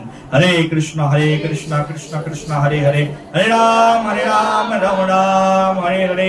আর কানের মধ্যে বারবার আঙুল দিতেন বৈষ্ণব নিন্দা শ্রবণ করে, বিষ্ণু নিন্দা শ্রবণ করে। আর বারবার বলা হতো আমাদের শত্রুর নাম হচ্ছে বিষ্ণু। কি আমাদের শত্রুর নাম? প্রহ্লাদ মহারাজকে এইসব শেখাতো। প্রহ্লাদ মহারাজ চুপচাপ থাকতেন, কারণ পিতার আদেশ পালন করতে হবে, তাই পিতৃ আদেশ পালন করবার জন্য প্রহ্লাদ মহারাজ চুপচাপ থাকতেন, কানে আঙুল দিয়ে শুনতেন, কখনো কখনো শুনতেন না। আর ভগবানের কাছে প্রার্থনা করতেন, হে ভগবান আমাকে এমন একটা কর্ণ প্রদান করো যে কর্ণে শুধুমাত্র তোমার কথাই ঢুকবে, অন্য কিছু ঢুকলেও যেন বেরিয়ে যায়, সেটা যেন আমার মাইন্ডের মধ্যে স্থায়ী না হয়। বারবার প্রার্থনা করতেন। পরমাত্মা রূপে ভগবান তো হৃদয়ের মধ্যে বসে আছেন। তুমি যদি প্রার্থনা করো, ভগবানের কাছে হাত জোড় করে প্রার্থনা করো, এই জগতে কাউকে তোমাকে ডাকতে হবে না, কাউকে শোনাতে হবে না, ভগবান তোমার অন্তরের মধ্যে বসে বসে তোমার সেই প্রার্থনাকে পূরণ করবেন। বলো রাধে রাধে। ভগবান সবার অন্তরের মধ্যে বসে আছে, হ্যাঁ কিনা? জানো কিনা? অন্তরের মধ্যে প্রত্যেক জীবের অন্তরের মধ্যে ভগবান তত্ত্বজ্ঞ রূপে বসে আছেন। প্রত্যেকের অন্তরের মধ্যে অন্তর্যামী রূপে তিনি বসে আছেন। আর ভগবান বসে আছেন, সেজন্য অন্তরের মধ্যে থেকে হাত জোড় করে ঘরের মধ্যে বসে, অন্ধকারের মধ্যে বসে প্রার্থনা করো। ভগবানের মন্দিরে গিয়েও প্রার্থনা করা লাগবে না, অন্ধকারের মধ্যে ঘরের মধ্যে চোখ বন্ধ করে প্রার্থনা করো, ভগবান তোমার অন্তরের মধ্যে বসে বসে শুনে নেবেন। এই ভক্ত আমার জন্য ডাকছেন, আমাকে এই প্রার্থনা করছেন। এই প্রহ্লাদ মহারাজ একদম সবার পিছনে বসে কোনায় বসে হাত জোর করে প্রার্থনা করতেন, হে ভগবান, শুধু যেন তোমার কথাটি আমার কানের মধ্যে প্রবেশ করে, আর সব কথা যেন আমার কান দিয়ে বেরিয়ে যায়, মনের মধ্যে যেন স্থায়ী না হয়। কোন কথাই তিনি আর ধরতে পারতেন না। বলো রাধে রাধে, প্রেম সে বলো। সব কথা শুনতেন, কিন্তু কোন কথা কিন্তু প্রহ্লাদ মহারাজের মাথায় দাঁড়াতেন না। সে জানতেনই না কি পড়িয়েছে প্রহ্লাদ, কি পড়ালাম ও ভুলে গেছে। তার মানে ঢোকেইনি মাথার মধ্যে। প্রহ্লাদ কি পড়ালাম, এই যে রাজনীতির শিক্ষা দিলাম, কি শেখালাম? প্রহ্লাদ কি শিখালেন? ডাল হেডেড পার্সন, তোমার তো কোনো ভালো মেধাও নেই। রাজপুত্র, তাও হিরণ্যকশিপুর বড় পুত্র, আরো 4টে পুত্র রয়েছে, তার মধ্যে তুমি বড় পুত্র, কয়েকদিন পরে হিরণ্যকশিপুর, পরে তো তুমি রাজা হবে, তোমার মাথায় কিছুই ঢোকে না। তো সংশয়ের মধ্যে থাকতেন তার গুরুবর্গ, যে কি করে শেখাবো একে, কোনো কিছুতে এর মাথার মধ্যে কিছুই ঢোকে না, যা যা বলি কিছু বলতেই পারে না, কি শেখাচ্ছি না শেখাচ্ছি। খুব সমস্যার মধ্যে পড়ে গেলেন। বলো রাধে রাধে। এই প্রহ্লাদ মহারাজ, তার গুরুকুলের কথা কালকে আরো শুনবো, গুরুকুলে কি কি করতেন প্রহ্লাদ মহারাজ। এই হিরণ্যকশিপু কি করলেন? এই হিরণ্যকশিপু বাড়িতে ফিরে এসেছেন, আর বাড়িতে ফিরে এসে এইবার অত্যাচার শুরু করে দিয়েছেন। হিরণ্যকশিপুর প্রথম রাজনীতি হচ্ছে, হিরণ্যকশিপু সবাইকে, মন্ত্রীদেরকে ডাকলেন, ডেকে বললেন সবাই এসো। সবাই আসলেন, আসার পরে মন্ত্রীদেরকে বললেন তোমাদের প্রথম কাজ ব্রাহ্মণদের যজ্ঞ অনুষ্ঠান পুজো পার্বণ বন্ধ করে দাও। প্রথম কাজ কি? ব্রাহ্মণদের যজ্ঞ অনুষ্ঠান পুজো পার্বণ বন্ধ করে দাও। যেখানে দেখবে যে ব্রাহ্মণরা যজ্ঞ করছে, পুজো পার্বণ করছে, সেখানে গিয়ে হামলা করো, তাদের ঘর বাড়ি ভেঙে ফেলো, এবং ব্রাহ্মণ পত্নীদেরকে হরণ করো, এবং ব্রাহ্মণ পত্নীদেরকে আমাদের অসুর কুলের মানুষদের সঙ্গে বিবাহ প্রদান করো, বর্ণ সংকার হয়ে যাবে। বলো রাধে রাধে। ব্রাহ্মণরা যদি অসুরদের সঙ্গে বিয়ে করে কি হবে? বর্ণ সংকার হবে। এই কাজ করো। প্রথমে এই কাজ শুরু করে দিলেন, এবং সব জায়গার যজ্ঞ অনুষ্ঠান পুজো পার্বণ সব বন্ধ করে দিলেন। এক এক করে সব বন্ধ হয়ে গেল। সব ব্রাহ্মণদের বললেন, কারুর বাড়িতে যদি শঙ্খধ্বনি শুনতে পারো, তাহলে সেই স্ত্রীকে কুলটা রমণী ভূষিত করে গ্রামে এক ঘরে করে রাখবে, এবং সবাই মিলে তাকে অগ্নির মধ্যে, প্রজ্বলিত অগ্নিতে তাকে আহুতি দেওয়ার জন্য তাকে পাঠিয়ে দেবে। কোন স্ত্রী যদি শঙ্খধ্বনি করে, উলুধ্বনি করে, উলুধ্বনি বন্ধ হয়ে গেল, শঙ্খধ্বনি বন্ধ হয়ে গেল। সব ঘরে ঘরে এখন কেউ বাধ্য হয়ে বলে, আর কেউ বা নিজের ইচ্ছায় বলে। সবাই এখন বলতে থাকলো, হিরণ্যকশিপু ভগবান কি। এই যে তোমরা যেভাবে বললে, এইভাবে সবাই বলবে হিরণ্যকশিপু কি ভগবান। এই যে তোমরা বললে হিরণ্যকশিপু ভগবান কি জয়, বললে কিনা? হ্যাঁ, এইরকম কেউ ইচ্ছায় বললো, কেউ না ইচ্ছায় বললো, কিন্তু সবাই বলতে থাকলো হিরণ্যকশিপু ভগবান কি। এই এবার কম হয়েছে সব।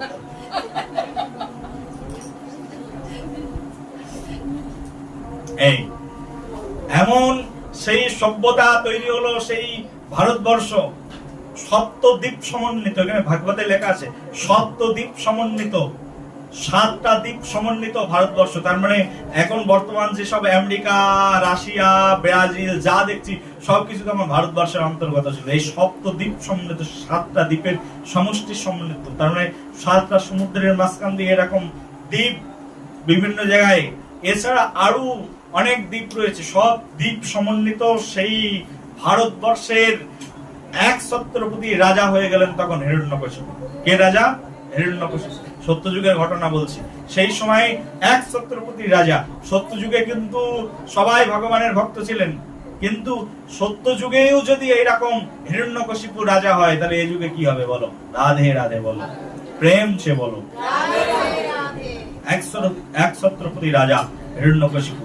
হিরণ্যকশিপু সবাইকে বললেন, যদি কারুর বাড়িতে বিষ্ণু নাম উচ্চারণ হয়, তাহলে তাকে প্রাণ দণ্ড দিতে হবে। ভয়ে কেউ আর বিষ্ণু নাম উচ্চারণ করতেন না।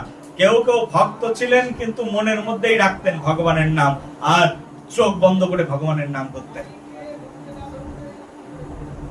চোখ বন্ধ করে আছে কোন ব্রাহ্মণ পত্নী, কোন ব্রাহ্মণের পুত্র, তখন টোল উঠে গেল, তার মানে লেখাপড়া বন্ধ হয়ে গেল। এখন যেমন কোন জায়গায় কোন টোল নেই, আছে নাকি?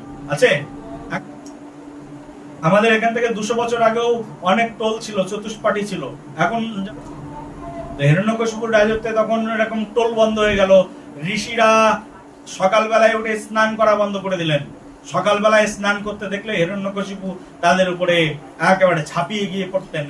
এত বড় সাহস রে, সকালবেলায় স্নান করতে এসেছিস, গঙ্গা স্নান, পুণ্যতীর্থে স্নান, দেখাচ্ছি মজা। স্নান না করে দিনের পর দিন তারা থাকতে শুরু করলো। সবাই মিলে এবার একদল সাধুরা গিয়ে তখন ব্রহ্মাদেবের কাছে গেলেন। ব্রহ্মাদেব, আপনি কি করেছেন, আমরা কোথায় যাব? এই স্বর্গের দেবতাদের কাছে কেউ কেউ গেলেন যে কিছু বিহিত করুন। এই ভিতরে ভিতরে এইবার কিন্তু চলছে আন্দোলন। ভারতবর্ষ স্বাধীন করবার জন্য আজাদ হিন্দ আন্দোলন, আন্দোলন গোষ্ঠী, এরকম আন্দোলন গোষ্ঠী তৈরি হয়ে গেছে। আন্দোলন চলছে ভিতরে ভিতরে। একদল দেবতাদের কাছে গিয়ে বললেন, ব্রহ্মাদেব কি করেছে এই অমানুষকে? এই অমানুষকে, একে কিনা বর দিয়ে একে যশস্বী করে দিয়েছে। এর জন্য তো আমরা ভগবানের নাম কীর্তনই ভুলতে বসেছি, আমরা আর কেউ ভগবানকে ডাকতে পারি না। তখন ব্রহ্মা আসি বললেন, চিন্তা করো না, আমার বরে সে অনেক শক্তিশালী হয়েছে বটে, কিন্তু এই জগতে শক্তি সবাই চিরদিন ব্যবহার করতে পারেন না। সেই শক্তি একদিন না একদিন ধ্বংস হয়ে যায়, শক্তি ধ্বংস হবেই হবে। ভগবান নিশ্চয়ই সেই শক্তিশালী ব্যক্তিকে শক্তিহীন করে দেবেন যদি শক্তিটা ভগবানের সেবায় না লাগানো হয়। শক্তি যদি ভগবানের সেবায় না লাগে, সেই শক্তি বেশি দিন এই জগতের মধ্যে থাকে না। ভগবানের সেবাটাই হচ্ছে আমাদের এই জগতের সবচেয়ে বড় জিনিস। যদি ভগবানের সেবা না হয়, তোমার সব কীর্তি সব কিছু নষ্ট হয়ে যাবে যদি ভগবানের সেবা ঠিকঠাক মতো না হয়। আমাদের এই যে দেহের ভিতরে যে শক্তি আছে, কথা বলার শক্তি, এই কথা বলার শক্তি ভগবান আমাদেরকে দিয়েছেন তার কথা কীর্তন করবার জন্য। বার্ষংসি হরি গুণানুবর্ণনে শ্রুতম চ্যুতম চাতুরম সত কথাদয়ে। আমরা মুখ পেয়েছি না কৃষ্ণের কথা বলবার জন্য, কৃষ্ণ নাম করবার জন্য, ভাগবত পাঠ করবার জন্য। শ্রুতম চাতুরম সত কথাদয়ে, কান যে পেয়েছি না, এটা কৃষ্ণের কথা কানের মধ্যে শোনার জন্য কান দিয়েছে ভগবান। এই কানে যদি কৃষ্ণের কথা না শুনবে, ভাগবতের কথা না শুনবে, তাহলে তোমার এই কান বধির হয়ে যাবে। পরের জন্মে তোমার এই কানে কিছুই শুনতে পাবে না তুমি। অনেক কালা মানুষ জন্মগ্রহণ করে, কারণ পূর্ব জন্মে সে কৃষ্ণ ভক্তকে নিন্দা করেছিলেন, ভাগবত আসর থেকে বেরিয়ে চলে এসেছিলেন, সেই কারণে সে কালা হয়ে জন্মগ্রহণ করেছে। শুনে রাখো, বলো রাধে রাধে। অনেক কালা মানুষ দেখেছো কখনো চোখে? হ্যাঁ, কানে কালা, শুনতে পারে না। পূর্ব জন্মে এরকম ভাগবত হচ্ছিল, কোন গুরুদেব হয়তো বলেছিল এই বসে ভাগবত শ্রবণ করো, ভাগবত না শ্রবণ করে সেই ভাগবতকে অবমাননা করেছিল। ফলশ্রুতিতে এই জন্মে সুন্দর চেহারা পেয়েছে, সুন্দর নাক পেয়েছে, মুখ পেয়েছে, ভালো টাকাওয়ালা বাড়ি পেয়েছে, কিন্তু কানটা পায়নি। বলো রাধে রাধে। এটা হচ্ছে তার পূর্ব জন্মের কর্মফলের কারণ। অনেক বোবা মানুষ দেখেছো? বোবা মানুষ চোখে, এই বোবা মানুষ যেগুলো আছে, কোনদিন হয়তো তার গুরুদেব পূর্ব জন্মে বলেছিল আয় বসে একটু কীর্তন কর, হরিনাম কর, সেই কীর্তনকে অবহেলা করেছিল, হয়তোবা বৈষ্ণবকে নিন্দা করেছিল, হয়তোবা ভগবানকে নিন্দা করেছিল। ভগবানকে নিন্দা করবার জন্য কোন বৈষ্ণব হয়তো তাকে অভিশাপ দিয়ে দিয়েছিল, এই তুই বৈষ্ণব নিন্দা করিস, সেই সুন্দর মুখ পেয়ে, যে মুখে বৈষ্ণবের কীর্তন করা উচিত, যে মুখে কৃষ্ণের কীর্তন করা উচিত, সেই মুখে কৃষ্ণকে লম্পট বলিস, কৃষ্ণ ভক্তদেরকে লম্পট বলিস, যা তোকে আমি অভিশাপ দিয়ে দিলাম, তুই পরের জন্মে বোবা হয়ে জন্মগ্রহণ করো। এই জন্মে বোবা হয়ে জন্মগ্রহণ করেছে, এই কর্মফল তার পূর্ব জন্মের কর্মফল। বলো রাধে রাধে। বলছেন মুকুন্দ লিঙ্গালয়ে দর্শনে দৃশ্য, বলছে শাস্ত্রে যে এই যে চোখ, চোখ কেন পেয়েছি? বলছে মুকুন্দ লিঙ্গালয়ে দর্শন দৃশ্য। আমি আমার এই চোখ পেয়েছি, ভগবান আমাকে চোখ দিয়েছেন ভগবানের শ্রী বিগ্রহ দর্শন করবার জন্য। এই চোখে যদি ভগবানের শ্রী বিগ্রহ দর্শন না করা হয়, এই চোখ দিয়ে যদি ভগবানের চরণের ধ্যান না করা হয়, ভগবান পরবর্তী জন্মে তোমাকে অন্ধ করে জন্মগ্রহণ দিয়ে দেবেন, অন্ধ হয়ে জন্মগ্রহণ করবে। তুমি একটা অন্ধ মানুষ, ব্লাইন্ড ম্যান। সব পাবে, টাকা পয়সা পাবে, অর্থবিত্ত পাবে, কিন্তু চোখটা পাবে না, কারণ ওই চোখ দিয়ে ভগবানকে দর্শন করতে যাওনি। তীর্থ দর্শন করতে যারা না যায়, মনুষ্য জন্ম পেয়ে তারা পরবর্তী জন্মে এই পা খোড়া হয়ে তাদেরকে জন্মগ্রহণ করতে হয়, যারা তীর্থ ভ্রমণ করে না। সেই জন্য সচলাচ পা দিয়ে হেঁটে তীর্থ ভ্রমণ করো, বৃন্দাবনে যাও, বদ্রী বিশালকে দর্শন করতে যাও। এই পা পেয়েছো, পা দিয়ে হেঁটে রামেশ্বরমে যাও, সেখানে গিয়ে দর্শন করো ভগবানকে, ভগবানের দিব্য দিব্য ভূমি মায়াপুর ধামে যাও, নবদ্বীপ ধামে যাও, গঙ্গা স্নান করো, তীর্থ ভ্রমণ করো। পা পাবে না, ভগবান তোমাকে আর পা দেবেন না। 2 পা দিয়েছেন, পরের জন্মে 4 পা দেবে। 4 পা দিয়ে তো আর ভ্রমণ করা যায় না। 10 পা দেবে, সহস্র পা দেবে, ভ্রমণ করতে পারবে না, তীর্থ ভ্রমণ করতে পারবে না। সেই জন্য করো বলছে, করো। হাত কিসের জন্য পেয়েছি বলছে, করেও হরে মন্দির মার্জ না দেশু।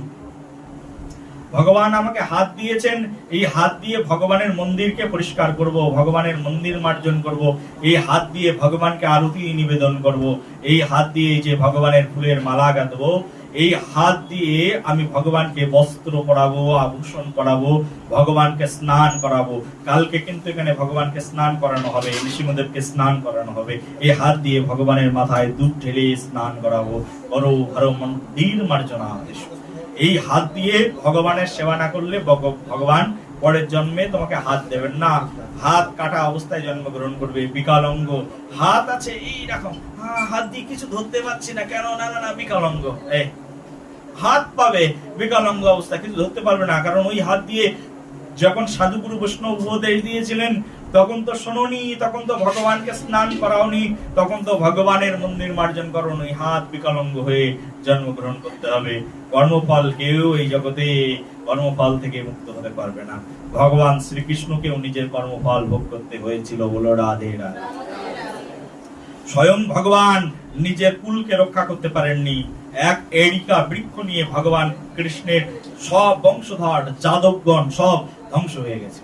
এক ঘাস নিয়ে যুদ্ধ করে মৃত্যুবরণ করেছিল সব, একজন আর একজনের সঙ্গে দলে দলে ভাইয়ে ভাইয়ে মারামারি করে মৃত্যুবরণ করেছিল। এই হচ্ছে ভগবানকে অভিশাপ দিয়েছিলেন, ভগবান নিজেও সেই অভিশাপ থেকে মুক্ত হতে পারেননি। অভিশাপ এরকম জিনিস। বলো রাধে রাধে। প্রেম সে বলো, কর্মফলের ঊর্ধ্বে উঠতেই পারবে না। কর্মফল এইরকম জিনিস। হিরণ্যকশিপু এইরকম অত্যাচার সেই সময় শুরু করেছিল। হিরণ্যকশিপুর অত্যাচারে ব্রাহ্মণরা একেবারে ত্রাস্ত হয়ে উঠেছিল। সবাই মিলে তখন ব্রাহ্মণ বৈষ্ণব সবাই মিলে তখন গিয়ে ব্রহ্মা দেবতার কাছে গেলেন।